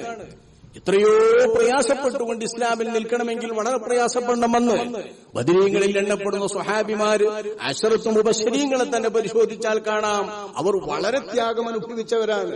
നമ്മളൊരാൾ നിൽക്കുമ്പോൾ നമ്മളെ കുടുംബത്തിൽപ്പെട്ട ബാപ്പ ഒരു മറുഭാഗത്താണെന്ന് വെച്ചാൽ എന്തായിരിക്കും ആ മനുഷ്യന്റെ ഒരു വലിയ സ്ഥിതി? ഇത് വാളുകൊണ്ടുള്ള പോരാട്ടം കൂടി നടക്കുമ്പോൾ ഇതേ ആളാണ് നമ്മളെ മുമ്പിൽ എന്ന് വെച്ചാൽ എന്തായിരിക്കും അവസ്ഥ? മഹാനായ അബൂബക്കർ സിദ്ദീഖ് റളിയല്ലാഹു അൻഹു, അബൂബക്കർ സിദ്ദീഖ് റളിയല്ലാഹു അൻഹുവിന്റെ മകൻ അബ്ദുറഹ്മാൻ എന്ന് പറയുന്ന മകൻ ആയിഷ ബീവിയുടെ സഹോദരൻ മകൻ മറുപക്ഷത്താണ്. ഇസ്ലാമിലേക്ക് വരാൻ അല്ലാഹു തആല ഭാഗ്യം നൽകിയതുകൊണ്ട് അദ്ദേഹം സ്വഹാബിയായി, അദ്ദേഹം മുസ്ലിമായി. അല്ലാഹു റളിയല്ലാഹു അൻഹു, അല്ലാഹു അദ്ദേഹത്തെ അംഗീകരിക്കുമാറാവട്ടെ. പക്ഷേ ബദറിൽ അദ്ദേഹം മുസ്ലിമല്ല, സ്വന്തം ബാപ്പാന്റെ മറുപക്ഷത്താണ്, ബാപ്പാനോട് ഗുരുതാൻ വന്നതാണ്. ഇസ്ലാമിലേക്ക് കടന്നു വന്ന ശേഷം സ്വന്തം ബാപ്പാനോട് അദ്ദേഹം വിവരിക്കുകയാണ്, പൊന്നു ബാപ്പാ, ലഖദ് അശ്അഫ്തലി യൗമ ബദർ, ബദറിന്റെ നാളിൽ നിങ്ങൾ എന്റെ കൺമുമ്പിലേക്ക് ഇങ്ങ് പ്രത്യക്ഷപ്പെട്ടു, നിങ്ങൾ ഇങ്ങ് വന്നു എന്റെ മുൻപിലേക്ക്. അപ്പൊ ഞാൻ എന്റെ വാളുകൊണ്ട് നിങ്ങളെ വെട്ടാൻ പ്രയാസപ്പെടുന്നു, അതുകൊണ്ട് ഞാൻ മാറിപ്പോയി. നിങ്ങളെ കണ്ടയിടത്ത് നിന്ന് മാറുകയായിരുന്നു ഞാൻ, അല്ലെങ്കിൽ അന്ന് അങ്ങനെ കഥ കഴിയുമായിരുന്നു. താൻ ചെയ്ത ഒരു വലിയ ഔദാര്യം പോലെ താൻ അന്നത്തെ കാലത്ത് തന്നിൽ നിന്ന് രക്ഷപ്പെട്ടു പിതാവ് എന്ന് പറയുന്നത് അനുസ്മരിപ്പിക്കുമ്പോ ബാപ്പ പറയുന്ന മറുപടി, മോനെ, ആ സ്ഥാനത്ത് നീയായിരുന്നെങ്കിൽ നിന്റെ കഥ ഞാൻ കേൾക്കുമായിരുന്നു. നീ എന്റെ മുമ്പിൽ വന്നിട്ടില്ല. ഞാൻ പ്രത്യക്ഷപ്പെട്ടപ്പോ ബദർ രണാങ്കണത്തിൽ എന്റെ മുമ്പിൽ നീയാണ് പ്രത്യക്ഷപ്പെടുന്നതെങ്കിൽ നിന്നെ ഞാൻ കഥ കഴിക്കുമായിരുന്നു. ഞാൻ മാറ്റി നിർത്തൂല. لا تجد قوما يوادون من حاد الله ورسوله لا تجد قوما يؤمنون بالله واليوم الآخر يوادون من حاد الله ورسوله وإن كانوا آباءهم أو أبناءهم أو إخوانهم أو عشيرتهم. വിശ്വാസികളായിട്ടുള്ള ആളുകൾ, അള്ളാനെ കൊണ്ട് വിശ്വസിച്ച ആളുകൾ, യൗമുൽ-ആഖിർ കൊണ്ട് ശരിക്കും വിശ്വസിച്ചിട്ടുള്ള ആളുകൾ എന്ന് അന്നത്തെ സ്വഹാബത്തിനെയാണ് വിശേഷിപ്പിക്കുന്നത്. ആ സ്വഹാബാക്കളെ അള്ളാഹുവിന്റെ റസൂലിന് മാത്രമല്ല ആർക്കും എത്തിക്കാൻ കഴിയൂല. യുവാദ്ദൂന മൻ ഹാദ്ദല്ലാഹ വറസൂലാ, അള്ളാനോടും റസൂലിനോടും എതിർത്ത് നിൽക്കുന്ന കാഫിരീങ്ങളോട് സ്നേഹബന്ധം പുലർത്തുന്നതായിട്ട് കാണൂല. വഇൻ കാനൂ ആബാഅഹും, അവരുടെ സ്വന്തം പിതാക്കളാണെങ്കിലും, ഔ അബ്നാഹും അല്ലെങ്കിൽ മക്കളാണെങ്കിലും, ഔ ഇഖ്വാനഹും അല്ലെങ്കിൽ സ്വന്തം സഹോദരങ്ങളാണെങ്കിലും, ഔ അശീറതഹും അല്ലെങ്കിൽ അവരുടെ ഗോത്രത്തിലും കുടുംബത്തിലും പെട്ട അടുത്ത ബന്ധുക്കളാണെങ്കിലും, സ്വന്തത്തെ അല്ലാഹു തആലാനോടും റസൂലിനോടും എതിർപ്പാണോ എന്നാൽ പിന്നെ വേണ്ടാവൻ എന്ന് വെക്കുന്ന വിശ്വാസികളാണ് ഈ വിശ്വാസികൾ. വിശ്വാസത്തിന്റെ ദാർഢ്യത ബദറിൽ അങ്ങനെ നമുക്ക് തെളിഞ്ഞു കാണാം. അബൂബക്കർ സിദ്ദീഖിന്റെ മറുപക്ഷത്ത് അബ്ദുറഹ്മാൻ ഇരിക്കട്ടെ. അശ്റത്തു മുബശ്ശരീങ്ങളിൽ നമ്മൾ റളിയല്ലാഹു അൻഹു ചൊല്ലുന്ന ഏറ്റവും അശ്റത്തു മുബശ്ശരീങ്ങൾ എന്ന് പറഞ്ഞാല് ഈ ലോകത്തെ അള്ള പടച്ച മനുഷ്യന്മാരുടെ കൂട്ടത്തിൽ എന്ന് വേണ്ട മലക്കുകളടക്കമുള്ള അള്ളാന്റെ അടിയങ്ങളുടെ കൂട്ടത്തിൽ ഏറ്റവും ഷറഫുറ്റ 10 പേർ. അതാണ് അശ്റത്തു മുബശ്ശരീങ്ങൾ എന്ന് പറഞ്ഞാൽ. അബൂബക്കർ സിദ്ദീഖ് മുതൽക്ക് 4 ഖലീഫമാര്, പിന്നെ ശേഷം നമ്മൾ എണ്ണുന്ന അബൂ ഉബൈദത്തടക്കമുള്ളവരല്ല, സഈദ് എന്നൊക്കെ പറഞ്ഞ് നമ്മൾ എണ്ണുന്ന, നമ്മളാ എണ്ണുന്നവർ ആ ബദരീങ്ങളിൽ ആദ്യത്തെ പ്രധാനപ്പെട്ടവർ 10 പേർ. ഈ 10 പേരാണ് അള്ളാന്റെ അടിയങ്ങളുടെ കൂട്ടത്തിൽ ഏറ്റവും ഷറഫുള്ളവർ. അമ്പിയാക്കന്മാര് കഴിഞ്ഞാൽ, അമ്പിയാക്കന്മാരെ മാറ്റി നിർത്തിയാൽ റസൂലുള്ളാന്റെ അനുയായികളുടെ കൂട്ടത്തിൽ വെച്ചുള്ള ഇവരാണ് ലോകത്തുള്ള ആളുകളുടെ കൂട്ടത്തിൽ ഏറ്റവും മുൻപന്മാർ. ആ മുമ്പന്മാരിൽപ്പെട്ട അബൂ ഉബൈദത്ത് ഇബ്നുൽ ജറാഹ് റളിയല്ലാഹു അൻഹു അല്ലാഹുവിന്റെ റസൂലിനോടുള്ള സ്നേഹം കൊണ്ടും അല്ലാഹുവിനോടുള്ള ബന്ധം കൊണ്ടും എത്ര മുന്നിൽ നിൽക്കുന്നവരാണ്. ബദർ രണാങ്കണത്തിൽ തന്റെ മുമ്പിൽ പ്രത്യക്ഷപ്പെട്ട ശത്രുക്കളുടെ കൂട്ടത്തിൽ സ്വന്തം പിതാവുമായിട്ട് വാളുകൊണ്ട് ഏറ്റുമുട്ടാൻ, നേരിട്ടൊരു പിതാവും മകനും തമ്മിൽ ഏറ്റുമുട്ടാൻ യോഗമുണ്ടായിട്ടുള്ളവരാ അബൂ ഉബൈദത്ത് ഇബ്നുൽ ജറാഹ്. റസൂലുള്ളാഹിനെ കൊണ്ട് ആദ്യം തന്നെ വിശ്വസിച്ച സ്വഹാബിയാണ്. അബൂബക്കർ സിദ്ദീഖ് റളിയല്ലാഹു അൻഹുവിന്റെ കൂടെ തന്നെ അദ്ദേഹത്തിന്റെ ശേഷമായി കൊണ്ട് തന്നെ വിശ്വസിച്ചിട്ടുള്ള സ്വഹാബിമാരിൽ പ്രധാനിയാണ് അബൂ ഉബൈദത്ത് ഇബ്നുൽ ജറാഹ്. ആമിർ എന്നാണ് അവരുടെ പേര്. ആമിറിന്റെ പിതാവ് അബ്ദുള്ള. ഈ അബ്ദുള്ള എന്ന ആള് മറുപക്ഷത്ത് അബൂജഹലിന്റെ സേനയിലാ. അയാൾക്കാണെങ്കിലോ അബൂ ഉബൈദത്ത് ഇബ്നുൽ ജറാഹ് എന്നവർ വിശ്വസിച്ചതിന്റെ പേരിലുള്ള പക, അതിന്റെ പേരിലുള്ള ശത്രുത, എന്റെ കൈകൊണ്ട് തന്നെ എന്റെ മകനെ വെട്ടിനുറുക്കും എന്ന വാശിയാണ് അയാൾക്ക്. ബദർ വരുമ്പോഴേ അയാൾ അങ്ങനെയാണ്. സാധാരണഗതിയിൽ ഖുറൈശികൾക്ക് അങ്ങനെ ഉണ്ടാകില്ല. ഗോത്രം, അവനവന്റെ കുടുംബം എന്ന് പറയുന്നതിനോട് പ്രത്യേക ബന്ധമാണ് അവർക്ക്. വേറൊന്നോട് ചിന്തിക്കൂല, കുടുംബത്തെ എപ്പോഴും നോക്കിക്കൊണ്ടിരിക്കും. അതിന്റെ ചരിത്രങ്ങൾ എത്രയോ കാണാം. അത്തരം ഖുറൈശികളിൽ എന്റെ മകനെ എന്റെ വാളുകൊണ്ട് വെട്ടിനുറുക്കുമെന്ന് പറഞ്ഞിട്ടാ ബദറിലേക്ക് വന്നിരിക്കുന്നത്. ആമിർ റളിയല്ലാഹു അൻഹുവിന്റെ അബൂ ഉബൈദ റളിയല്ലാഹു അൻഹുവിന്റെ ബാപ്പ അബ്ദുള്ള 2-3 പ്രാവശ്യം മഹാനായ അബൂ ഉബൈദ ഇബ്നുൽ ജറാഹ് തങ്ങൾ ബാപ്പയിൽ നിന്ന് മാറി നിന്നു. ബാപ്പ മകനെ തെരഞ്ഞെടുക്കുന്നുണ്ട്. ബാപ്പ മകനെ കണ്ടിട്ടില്ല. മകൻ ബാപ്പാനെ കാണുന്നു. അപ്പൊ ബാപ്പാനെ കാണുന്ന ആ സംഘത്തിൽ നിന്ന് ആമിർ റളിയല്ലാഹു അൻഹു മാറുകയാണ്. അവനവന്റെ ബാപ്പാനെ കൊല്ലേണ്ട ദുർഗതി വേണ്ട, പിൽക്കാലത്ത് മുസ്ലിമായാലോ വിശ്വസിച്ചാലോ എന്ന നിലയിലുള്ള ചിന്തയാണ് ബഹുമാനപ്പെട്ടവർക്ക്. വിവരക്കേടുകൊണ്ടും വിവരക്കുറവ് കൊണ്ടും തന്റെയോടൊപ്പം ഇസ്ലാമായതിന്റെ പേരിൽ വൈരം പുലർത്തുകയും അതിന്റെ പേരിൽ പീഡിപ്പിക്കുകയും ചെയ്ത പിതാവാണ്.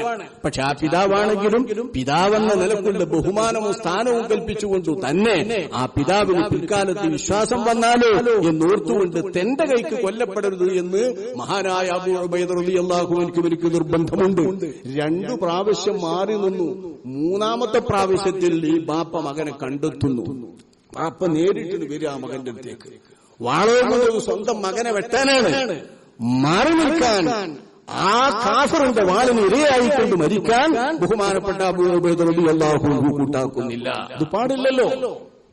ഒരവിശ്വാസിയുടെ വാളിന് ഇരയായിക്കൊണ്ട് മരിക്കാൻ ഒരു മുസ്ലിമിന് കൂട്ടാകാൻ പറ്റില്ലല്ലോ. അത് നിവൃത്തിയില്ല എന്നുള്ള നിലക്ക് തന്നെ ഇസ്ലാമിക ജിഹാദിന്റെ പാരമ്പര്യത്തിൽ മൻ ഹദ്ദല്ലാഹ വറസൂലഹു, അല്ലാഹുവും റസൂലും അവരോട് ബന്ധമുള്ളവരും ഒരു കക്ഷി, അല്ലാഹുവും റസൂലിനെയും എതിർത്തവരും മറുകക്ഷി. ഈ നിലയിൽ അല്ലാഹുവിന്റെ റസൂലിന്റെ ശത്രുക്കാണെന്ന് മനസ്സിലാക്കിയപ്പോ വാളും തമ്മിൽ ഏറ്റുമുട്ടുന്നത് ബാപ്പയും മകനും തമ്മിലാണ്. ഇതിനെപ്പറ്റി അല്ലാഹു തആല ഈ ആയത്ത് ഇറക്കിയത് തന്നെ സ്വന്തം ബാപ്പയാണെങ്കിലും സ്വന്തം മക്കളാണെങ്കിലും സ്വന്തം കുടുംബമാണെങ്കിലും ശരി, അള്ളാഹിനോടും റസൂലിനോടും സത്യത്തോടും വൈരിയാണോ, സത്യാദർശത്തിന്റെ എതിരാളിയാണോ, അവനോട് സ്നേഹബന്ധം പുലർത്താനും താല്പര്യപ്പെടാനും ഇല്ല എന്ന നിലക്കുള്ള ആ മഹത്തായ ആ ആദർശദാർഢ്യത പ്രകടിപ്പിച്ചിട്ടുള്ളവരാ ബദരീങ്ങൾ.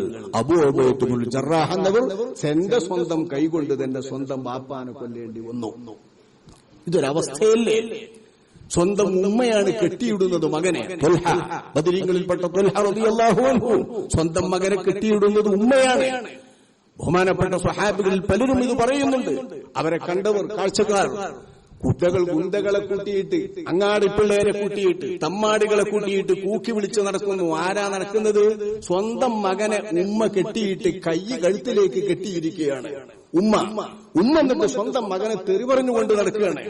ആ തെറി പറഞ്ഞു നടക്കുന്ന അസ്സിമ്മ എന്നാണ് അവരുടെ പേര്.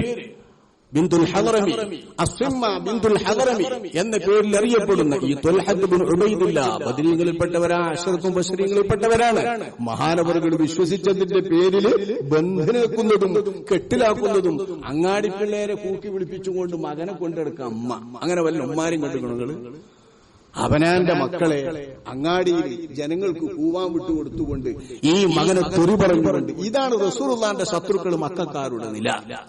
മക്കയിലെ ഖുറൈശികളായ പ്രധാനികളായ ആളുകൾ തന്നെ പലരുടെയും നില ഇതായിരുന്നു. ഇസ്ലാമിനോടുള്ള വൈരം, പാരമ്പര്യത്തിലുള്ള ജാഹിലിയത്തിനോടുള്ള ഇഷ്ടം, പാരമ്പര്യം എന്ന നിലക്കുള്ള ആ ജാഹിലിയത്തിനോടുള്ള ഇഷ്ടം, അനുകരണം കൊണ്ടുള്ള ഈ ഇഷ്ടം, ആ ഇഷ്ടം കൊണ്ട് വന്നിട്ടുള്ള അവരുടെ ഈ വൈരാഗ്യ ബുദ്ധി അള്ളാന്റെ റസൂലിന്റെ സ്വഹാബിമാരിൽ ആരെങ്കിലും പെട്ടാൽ അത് സ്വന്തം മകനാണെങ്കിലും വേണ്ടില്ല അവരെ വഷളാക്കുക. ഉമ്മ കൊണ്ടെടുക്കാൻ മകനെ കൂവിച്ചിട്ട് ഗുണ്ടകൾ കൂവി നടക്കുക. ഇത് ഞാൻ കണ്ടു. ആരാന്ന് ചോദിച്ചു നോക്കുമ്പോ അത് ത്വൽഹയാണ്. പിന്നിൽ ആരാ തെറി പറയുന്നത്?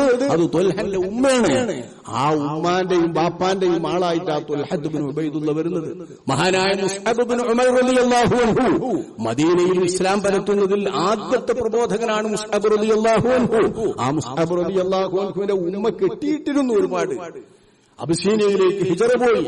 ആ ഹിജറ പോയി 2ാമത് മക്കയിലേക്ക് തിരിച്ചു വന്നപ്പോൾ വീണ്ടും കെട്ടിയിടാൻ അവർക്കിട. പിന്നെ ധൈര്യത്തോടുകൂടെ മകന്റെ പറച്ചില്ല, അതാ ഉമ്മ എന്നെ ഇനിയെങ്ങാനും കെട്ടിയിടാനും ബന്ധു ചെയ്യാനും ചങ്ങലക്കിടാനും വേണ്ടി തീരുമാനിച്ചാൽ ആ തീരുമാനിക്കുന്നതിന് വേണ്ടി നിങ്ങൾ സഹായിക്കുന്നതിന് പിടിക്കുന്ന ആരുണ്ടോ അവരെ ഞാൻ വധിച്ചു കളയും നിങ്ങളുടെ മുമ്പിലിട്ട് ഉമ്മാനോട് സധൈര്യം പറഞ്ഞപ്പോഴാ ഉമ്മ കെട്ടിടൽ നിന്ന് മാറി നിൽക്കുന്നുള്ളൂ. എന്നാലും വൈരത്തിൽ തന്നെ ഈ ഉമ്മാക്ക് വൈരം. ഈ ഉമ്മാനോട് വൈരത്തിലാ മുസ്ലിമായ സ്വഹാബി ജീവിക്കേണ്ടി വരുന്നത്. സ്വന്തം ഉമ്മാനോട്, സ്വന്തം ബാപ്പാനോട് പോരാടി വെട്ടിക്കൊണ്ടാ ബദറിൽ പോരാടേണ്ടി വരുന്നത്. ആ സന്ദർഭത്തിലുള്ള ശത്രുക്കളുടെ മുഖത്ത് നോക്കുമ്പോ ആരെ കണ്ടാലും ആരാ ദളാപ്പ, അത് മൂത്താപ്പ, ദളാപ്പാന്റെ മകൻ, ഇത് മൂത്താപ്പാന്റെ മകൻ, ഇത് സ്വന്തം സഹോദരൻ, ഇത് സ്വന്തം ബാപ്പ, അത് സ്വന്തം മകൻ, ഇതല്ലേ കാണുന്നത് മറുപക്ഷത്ത്. ആ മറുപക്ഷത്തോട് ആദർശത്തിന്റെ പേരിൽ മാത്രം, വിശ്വാസത്തിന്റെ പേരിൽ മാത്രം, സത്യത്തോടുള്ള പ്രതിബദ്ധതയുടെ പേരിൽ മാത്രം പോരാടി വിജയം വരിച്ചവരാണ് ബദരീങ്ങൾ. അവരാ ബദരീങ്ങൾ. ആ ബദരീങ്ങളാണ് ഉദാത്തമായ ഈ നല്ല നല്ല മാതൃകകളൊക്കെ ലോകത്തിന് സമ്മാനിച്ചത്. ഏറ്റവും വലിയ സ്വഹാബാക്കൾ മുഴുവൻ ഉൾക്കൊള്ളുന്നത് ബദരീങ്ങളാണ്. അവരെയാണ് ഈ ബദരീങ്ങൾ എന്ന പേരിൽ ഈ സമുദായത്തിന്റെ ആദ്യ തലമുറയിലെ സ്വഹാബത്തിൽ നിന്ന് ഏറ്റവും പ്രധാനപ്പെട്ടവരായി നമ്മൾ കാണുന്നത്. ഇനി അവരും മികച്ചവര് വേറെ ഭൂലോകത്ത് വരാനില്ല, ജനിക്കാനില്ല, ജനിച്ചിട്ടുമില്ല. ഇത് ഇസ്ലാമിന്റെ പാഠമാണ്. ഇത് വിശ്വസിക്കൽ നമുക്ക് നിർബന്ധമാണ്. ജനങ്ങളുടെ സ്ഥാനമാനങ്ങൾ വിവരിച്ചുകൊണ്ട് വിശ്വസിക്കുന്ന കൂട്ടത്തിൽ ആ സ്ഥാനമാനം വിവരിക്കുമ്പോൾ നമ്മൾ സ്ഥാനങ്ങളൊക്കെ അംഗീകരിക്കണം. റസൂലുള്ളാഹിന്റെ റിസാലത്ത് അംഗീകരിക്കാൻ ഞാൻ കാഫിറാവൂലേ? കാഫിറാവും. റസൂലുള്ളാഹി റസൂലാണ് എന്ന് അംഗീകരിക്കാഞ്ഞാലോ, അള്ളാന്റെ റസൂൽ അന്ത്യപ്രവാചകനാണ് എന്ന് അംഗീകരിക്കാഞ്ഞാലോ കാഫിറാവുമല്ലോ. ഖാദിയാനികൾ കാഫിറാന്ന് നമ്മൾ പറയുന്നുണ്ടല്ലോ. റസൂലാന്ന് പോലെ അംഗീകരിക്കുന്നുണ്ട്. ഏറ്റവും ശ്രേഷ്ഠ റസൂലാണ് എന്ന് അള്ളാന്റെ റസൂലിനെ അംഗീകരിക്കുന്നുണ്ട്. പക്ഷേ നബിക്ക് ശേഷം വീണ്ടും വഹയുണ്ടാകും എന്ന് വിശ്വസിക്കുന്നതോടുകൂടെ തന്നെ നബിക്ക് ശേഷം വീണ്ടും നബി ഉണ്ടാകും എന്ന് സാധ്യത കാണുമ്പോഴേക്കും തന്നെ ഒരാൾ കാഫിറാവും. സാധ്യത കണ്ടാൽ മതി, വിശ്വസിക്കണ്ട. അങ്ങനെ ആർക്കെങ്കിലും നമ്മളെ മനസ്സിന് സാധ്യത വന്നാൽ നബിക്കു ശേഷം എന്തുകൊണ്ട് ഇനി വഹി ഉണ്ടായൂടാ, ഇനി അല്ലാഹു തആല ഒരു നബിനെ എന്തുകൊണ്ട് അയച്ചൂടാ എന്ന് മനസ്സിൽ ഒരു സാധ്യത തോന്നുന്നുണ്ടോ അവൻ നിമിഷം കൊണ്ട് കാഫിറായി, അന്നേരം കൊണ്ട് കാഫിറാവുന്ന ഇമാമുകൾ പറയുന്നത്. എന്താണ് ഇതിന്റെ അർത്ഥം? അള്ളാന്റെ റസൂലിനെ അന്ത്യപ്രവാചകരായി അംഗീകരിച്ച് ഉറപ്പിക്കണം. റസൂലുള്ളാഹിനെ ഏറ്റവും മുന്തിയ റസൂലായി നമ്മൾ ഉറപ്പിക്കണം. ഇത് ഉറപ്പിക്കൽ നമ്മുടെ വിശ്വാസപരമായ ബാധ്യതയാണ്. അത് കഴിഞ്ഞാൽ ഏറ്റവും സ്ഥാനമുള്ളവർ സിദ്ദീഖുൽ അക്ബർ റളിയല്ലാഹു അൻഹു തങ്ങളാണെന്ന് ഉറപ്പിക്കണ്ടേ? കഴിഞ്ഞാൽ ഉമർ എന്നവരാണ് എന്ന് ഉറപ്പിക്കണ്ടേ? അത് കഴിഞ്ഞാൽ അശറത്തുൽ മുബശ്ശിരീങ്ങളിൽ ബാക്കിയുള്ളവരാണ് എന്ന് വിശ്വസിക്കണ്ടേ? അത് കഴിഞ്ഞാൽ അവർ കഴിഞ്ഞാൽ ബദരീങ്ങളാണ് എന്ന് വിശ്വസിക്കണം. ഇത് മാറി നിൽക്കാൻ ഒരു വിശ്വാസിക്ക് പറ്റില്ല. ശരിയായ വിശ്വാസമാകണമോ ബദരീങ്ങളാണ് ഉന്നതർ എന്ന് വിശ്വസിക്കണം. ആ ഉന്നതരായ നമ്മുടെ സമൂഹത്തിലെ അത്യുന്നതരായ മുൻഗാമികളോട് നമുക്കൊരു കടപ്പാടുമില്ലേ? നമുക്കൊരു ബന്ധമില്ലേ? നമുക്കൊരു സ്നേഹമില്ലേ? തീർച്ചയായും ഉണ്ട്. ആദരവില്ലേ? തീർച്ചയായും ഉണ്ട്. അല്ലാഹുവിന്റെ റസൂലിന്റെ വാക്കിൽ ഇത് കാണാം. ബദറിൽ അല്ലാഹുവിന്റെ റസൂലിന് വേണ്ടി ഒരുക്കപ്പെട്ടിട്ടുള്ളതായ അരീശിൽ അല്ലാഹുവിന്റെ റസൂൽ പ്രാർത്ഥിക്കുമ്പോ അല്ലാഹുവിനോട് പ്രാർത്ഥിക്കുമ്പോ യാ ഹയ്യു യാ ഖയ്യൂം, യാ ഹയ്യു യാ ഖയ്യൂം എന്ന് അല്ലാഹുവിന്റെ അസ്മാഉകളിൽ ഏറ്റവും പ്രധാനപ്പെട്ട അസ്മാ ഇസ്മുൽ അഅ്ലമാണെന്ന് പറയുന്നതിൽ ഏറ്റവും കൂടുതൽ സാധ്യത കാണുന്ന ഇസ്മാണ് ഹയ്യുൽ ഖയ്യൂം. യാ ഹയ്യു യാ ഖയ്യൂം എന്ന് അല്ലാഹുവിന്റെ റസൂൽ പ്രാർത്ഥിച്ചുകൊണ്ട് അല്ലാഹുവോട് പറയുന്നത്, പടച്ചോനെ ഈ എന്റെ കൂടെയുള്ള ഈ ഒരു കൊച്ചു സംഘത്തെ നീ നശിപ്പിച്ചാൽ ലം തുഅബദ ഫിൽ അർദ്, ഈ ഭൂമിയിൽ നിനക്ക് ഇബാദത്ത് നടക്കൂല, നിന്നെ ഇബാദത്ത് ചെയ്യുക എന്ന് ഒന്ന് ഈ ഭൂമിയിൽ നടക്കൂല എന്ന് അല്ലാഹുവിന്റെ റസൂൽ പറയുമ്പോ ഇന്നും നാളെയും അന്ത്യനാൾ വരേക്കും ഈ ഭൂമിയിൽ ഇബാദത്ത് നടക്കുന്നതിന് കാരണക്കാരാരാണ്? അഷ്റഫുൽ ഖൽഖ് സ്വല്ലല്ലാഹു അലൈഹി വസല്ലം തങ്ങളുടെ നേതൃത്വത്തിലുള്ള ബദരീങ്ങൾ. നമുക്ക് ഇബാദത്തിന് നേതൃത്വം കിട്ടിയതും ഇബാദത്തിന് അവസരം കിട്ടിയതും ഇബാദത്ത് എന്ന പേരിൽ ഒന്ന് നമുക്ക് തെളിഞ്ഞു കിട്ടിയതും ബദരീങ്ങളെ കൊണ്ടാണ്. ഇത് വിശ്വാസിക്ക് മറക്കാൻ കഴിയുമോ? റസൂലുള്ളാഹിന്റെ പ്രത്യേകമായ വാചകമല്ലേ? ആരെങ്കിലും നിഷേധിക്കുമോ? ഈ ഒരു സംഘത്തെ പടച്ചോനെ നശിപ്പിച്ചാൽ ലം തുഅബദ ഫിൽ അർദ്, നിനക്ക് ഈ ഭൂമിയിൽ ഇബാദത്ത് അന്ത്യനാൾ വരെ ഉണ്ടാകില്ല കേട്ടോ. ഭൂമിയിൽ ഇബാദത്തില്ലെങ്കിലോ ഭൂമി നശിക്കും. അപ്പൊ ഈ ഭൂമി നശിക്കാതെ ഖിയാമത്ത് നിലനിൽക്കാതെ ഈ ഭൂമിയെ നിലനിർത്തുന്നതിൽ പങ്കുള്ളവരാണ് ആര്? റസൂലുള്ളാഹിനോട് കൂടെയുള്ള സ്വഹാബത്ത്. ആ സ്വഹാബത്തിന്റെ കൂട്ടത്തിലെ ബദരീങ്ങൾ എന്ന് നമ്മൾ മനസ്സിലാക്കണം. ആ സ്വഹാബത്തിൽ നിന്നും ഏറ്റവും ശ്രേഷ്ഠരായ ബദരീങ്ങളെയാണ് നമ്മൾ അനുസ്മരിക്കുന്നത്. അവരോടുള്ള ബന്ധമാണ് നമ്മൾ ഊട്ടിയുറപ്പിക്കുന്നത്. അവരെയാണ് നമ്മൾ അനുസ്മരിക്കുന്നത്. എത്രയോ വർഷങ്ങൾ അത്തരം കഥകൾ, അവരുടെ വീരഗാഥകൾ നമ്മൾ ഓർത്തതാണ്, അനുസ്മരിച്ചതാണ്, സംസാരിച്ചതാണ്, കേട്ടുകൊണ്ടിരുന്നതാണ്. നിങ്ങളെല്ലാം ഒന്നുകൂടി പുതുതായി അനുസ്മരിക്കുക. അവരുടെ വിശ്വാസദാർഢ്യതയും അവരുടെ ഈമാനിക ആവേശവും സ്വന്തം ബാപ്പയാവട്ടെ സ്വന്തം മകനാവട്ടെ അള്ളാഹുവിന്റെ ആദർശത്തിന് മുമ്പിൽ, സത്യത്തിന്റെ മുമ്പിൽ, അള്ളാഹുവിന്റെ റസൂലിന് മുമ്പിൽ ബിൽ പുല്ലുവില എന്ന് പറയുന്ന അവരുടെ ആ ഊർജ്ജസ്വലതയും ധൈര്യവും നമ്മൾ പകർത്തിയെടുക്കേണ്ട ഒരു മഹാഗുണമല്ലേ? വിശ്വാസികൾ പകർത്തിയെടുക്കേണ്ട ഗുണമാണ്. ആ പകർത്തിയെടുക്കേണ്ട ആ മഹത്തായ ഗുണങ്ങളും പാഠങ്ങളും എല്ലാം നൽകിയ ബദരീങ്ങൾ നമ്മൾ എന്നെന്നും അനുസ്മരിക്കേണ്ടവരാണ്. നമുക്കവരോടുള്ള ബന്ധം ഈ ഉമ്മത്തിലെ ഏറ്റവും ശ്രേഷ്ഠർ, നമ്മുടെ ഏറ്റവും മുന്തിയ മഹാന്മാരെന്നത് തന്നെ. അവർക്ക് ഹൃദയത്ത് ചെല്ലാനും പ്രാർത്ഥിക്കാനും കടപ്പെട്ടവരാണ് നാം. എന്തിന്? അതിന്റെ വർക്കത്തെ നമുക്ക് കിട്ടാൻ. നബിന്റെ മേലിൽ സ്വലാത്തിലിടമാതിരി തന്നെ ഇവരുടെ മേലിൽ ഹൃദയത്ത് ചൊല്ലുന്ന വർക്കത്ത് നമ്മൾ നിലനിൽക്കണം. നമുക്ക് അതുകൊണ്ടൊക്കെ ഒപ്പിക്കാൻ കഴിയുള്ളൂ.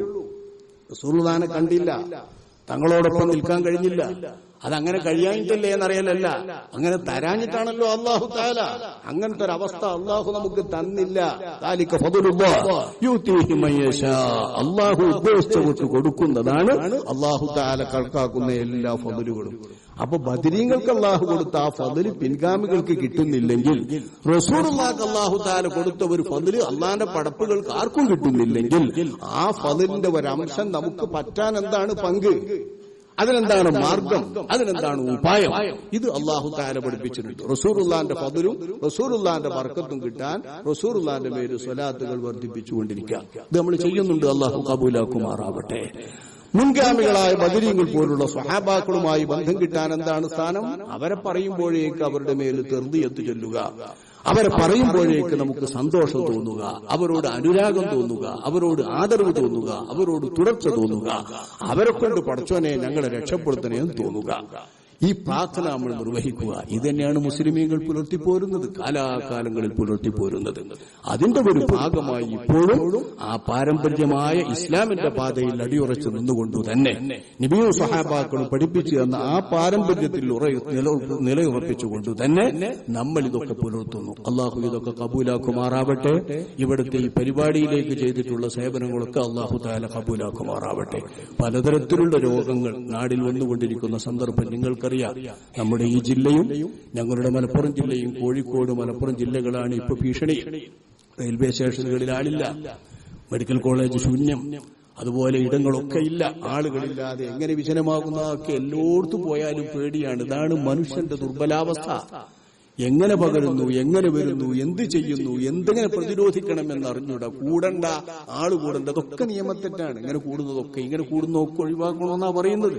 ഇങ്ങനെ കൂടിയാലൊക്കെ കൂടി രോഗം വരുന്ന അല്ലാഹു തആല കാത്തു രക്ഷിക്കുമാറാവട്ടെ. നമ്മളെ സഹോദരന്മാരിൽപ്പെട്ട ചില സഹോദരന്മാരെ നിസ്കാരം പോലും നിർവഹിക്കാൻ കഴിയാത്ത വിധം, കുടിപ്പിക്കാൻ പറ്റാത്ത വിധത്തിൽ മറമാടേണ്ടി വന്നില്ലേ? ഇതൊരു വല്ലാത്ത ഗതികേടല്ലേ, ഒരവസ്ഥ. അള്ളാഹു ആ അവസ്ഥ നൽകിയിട്ട് ഒരു വലിയ രോഗ്യക്കേടാണ്, മോശക്കാരൻ അങ്ങനെ വിചാരിക്കരുതട്ടോ. അത് മഹാതെറ്റാണ്.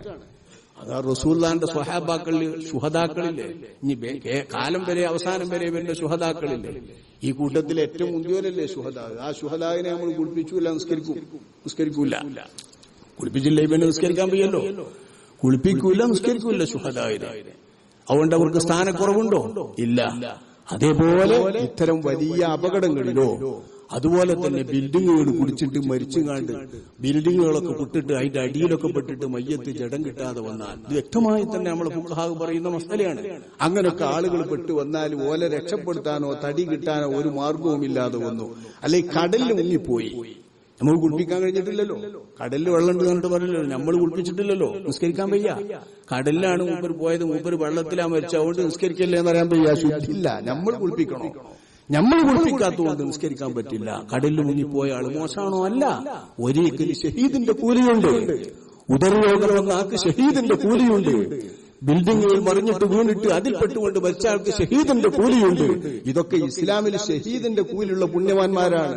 അത്തരം പുണ്യവാന്മാരിൽ പെടും നിപ്പാ വൈറസ് വന്നിട്ട് ഈ വിധത്തിലൊക്കെ മരിച്ച ആളുകളൊക്കെ അള്ളാഹു നമ്മുടെ പ്രതീക്ഷ പുലർത്തുമാറാവട്ടെ. ആ വിധത്തിലുള്ള വലിയ പുണ്യം കിട്ടിയാലും നമുക്ക് നിസ്കരിക്കാൻ പറ്റാത്തൊരവസ്ഥ വരിക എന്ന് പറയുന്നത് നിങ്ങളൊന്ന് ആലോചിച്ച് നോക്കുകയാണ്. ആ രോഗത്തിന്റെ കാഠിന്യമുള്ളത്. മരിച്ച ആ മയ്യത്തിന്റെ ജഡത്തിൽ നിന്ന് വൈറസുകൾ പരക്കൂന്ന് കരുതിയിട്ട് അപ്പൊ തന്നെ അതിനെ പ്രത്യേകമാക്കുകയാണല്ലോ, നാശാക്കുകയാണല്ലോ, ഇതിന്റെ ഉള്ളിലാക്കുകയാണല്ലോ. എന്തിന്റെ ഉള്ളിലാക്കുന്നതാണ്? കവറിൽ കൂട്ടുകയാണ്. ഇതൊരു വല്ലാത്ത അവസ്ഥയല്ലേ? ആ ഒരവസ്ഥയിൽ വന്നാൽ നമുക്ക് നിസ്കരിക്കാൻ വയ്യ. അത്തരത്തിലുള്ളൊരവസ്ഥയിലുള്ള രോഗമായി രോഗം. അല്ലാഹു കാത്തു രക്ഷിക്കുമാറാവട്ടെ. അതിന് നമ്മൾ കുറ്റക്കാരുമല്ല, അറിഞ്ഞിട്ട് നമുക്ക് നിവർത്തില്ലല്ലോ. സർക്കാരിന്റെ ഭാഗത്തുനിന്ന് തരൂല, ആശുപത്രി അധികൃതർ തരൂല. ഇതങ്ങനെ തന്നെ കൊണ്ടുപോകണമെന്ന് പറഞ്ഞാൽ നമുക്ക് നിവൃത്തിയൊന്നുമില്ല വെള്ളം നനക്കാന്. അപ്പൊ നിവൃത്തിയില്ലാത്തത് കൊണ്ട് കുളിപ്പിക്കൽ നമ്മുടെ ബാധ്യതയിൽ വരുന്നില്ല. കുളിപ്പിക്കൽ അസാധ്യമായ കൂട്ടത്തിൽ ഇത് വരും. കുളിപ്പിക്കൽ അസാധ്യമായാലോ ശുദ്ധിയില്ലാത്തതുകൊണ്ട് നിസ്കാരമില്ല. ഇതാണ് നമ്മളുടെ നിലപാട്.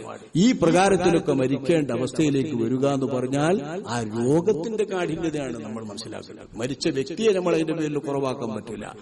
അതിലൊരു കുറവുമില്ലാനോ അയാൾ മരിച്ച കോലം കണ്ടില്ലേ എന്നൊക്കെ പറയുന്നത്. വാഹനങ്ങളൊക്കെ കയറിയാലും വരാം. അങ്ങനെയൊക്കെ കുളിപ്പിക്കാൻ പറ്റാത്ത വിധത്തിലൊക്കെ ചതഞ്ഞരയാം മനുഷ്യന്മാർ. അള്ളാഹു നമ്മെ കാത്തു രക്ഷിക്കുമാറാവട്ടെ. ആ ഒരവസ്ഥ നമുക്ക് ആലോചിച്ചിട്ട് നമ്മൾ ദ്വാരക്കാന്നേ ഉള്ളൂ. അതൊരു ഉന്നതമായ സ്ഥാനം അള്ളാഹു താല കൊടുക്കാൻ വേണ്ടി ഉദ്ദേശിച്ച് അടിയാൻ അള്ളാഹു അത് കൊടുക്കന്നെ ചെയ്യും. അത് നമ്മൾ ദ്വാരത്തിട്ടൊന്നും കാര്യമല്ല. അത് ആ സ്ഥാനം കിട്ടും ചെയ്യും. അതൊരു സ്ഥാനത്തിന് കുറവുമല്ല. നമ്മളടിയിൽ അങ്ങനെയൊക്കെ ഒരു വിശ്വാസമുണ്ട്. എന്തെങ്കിലുമൊക്കെ പറഞ്ഞാല് നമ്മളൊന്ന് ദ്വാരുന്നാല് അതൊരു മോശപ്പെട്ട മരണമാണ് എന്ന് വിചാരിക്കും. അങ്ങനെ ചിന്തിക്കരുത്. ശുഹദാവിന്റെ മരണമാണ് എന്ന് പറഞ്ഞിട്ട് പറയലല്ലോ. നമ്മൾ ആ വിധത്തിൽ അങ്ങനെ പടച്ചോനെ ജില്ല വെട്ടിങ്ങാണ്ട് കൊന്നുങ്ങാണ്ടൊക്കെ ദ്വാരക്കൂല്ലേ നമ്മള്. അത് അതിന്റെ ഒരു അവസ്ഥയാണ്. ആ അവസ്ഥ പ്രകാരമുള്ള രോഗങ്ങളാണ് വ്യാപിച്ചുകൊണ്ടിരിക്കുന്നത്. അതിന് മരുന്നുകൾ പറയുന്നില്ല. ഓസ്ട്രേലിയയിൽ നിന്ന് വരുന്നുണ്ട്, അപ്പുറത്തുനിന്ന് വരുന്നുണ്ട് എന്ന് പറയാന്നല്ലാതെ ഇതില്ലാതിരിക്കാനുള്ള മരുന്നില്ല. അങ്ങനെ വരുന്നിടത്താണ് അള്ളാഹുവിൽ അഭയം പ്രാപിക്കേണ്ടതും അള്ളാഹുവിൽ തന്നെ എല്ലാം അർപ്പിക്കേണ്ടതും. നമ്മുടെ തെറ്റുകുറ്റങ്ങൾ സ്വന്തം ഓർത്തുകൊണ്ട് അള്ളാഹുവിനോട് പാപമോചനം തേടുന്നത് പെരുപ്പിക്കേണ്ടതും ഇസ്തിഗ്ഫാറുകൾ വർദ്ധിപ്പിക്കേണ്ടതുമൊക്കെ ആവശ്യമായി വരുന്നത്. അത്തരം സന്ദർഭങ്ങളാണ് ഈ സന്ദർഭങ്ങൾ. അവിടെയാണ് നമ്മൾ സ്വാലിഹീങ്ങളെ ഓർക്കുക, അള്ളാന്റെ റസൂലിനെ ഓർക്കുക, സ്വഹാബത്തിനെ ഓർക്കുക, ബദരീങ്ങളെ ഓർക്കുക. അവരുടെ ഹഖ് കൊണ്ട് പുണ്യം കൊണ്ട് അത്തരം ആപത്ത് മുസീബത്തുകളിൽ നിന്ന് അള്ളാഹു നമ്മെ രക്ഷിക്കുമാറാവട്ടെ. നമ്മുടെ നാടുകളെ രക്ഷിക്കുമാറാവട്ടെ.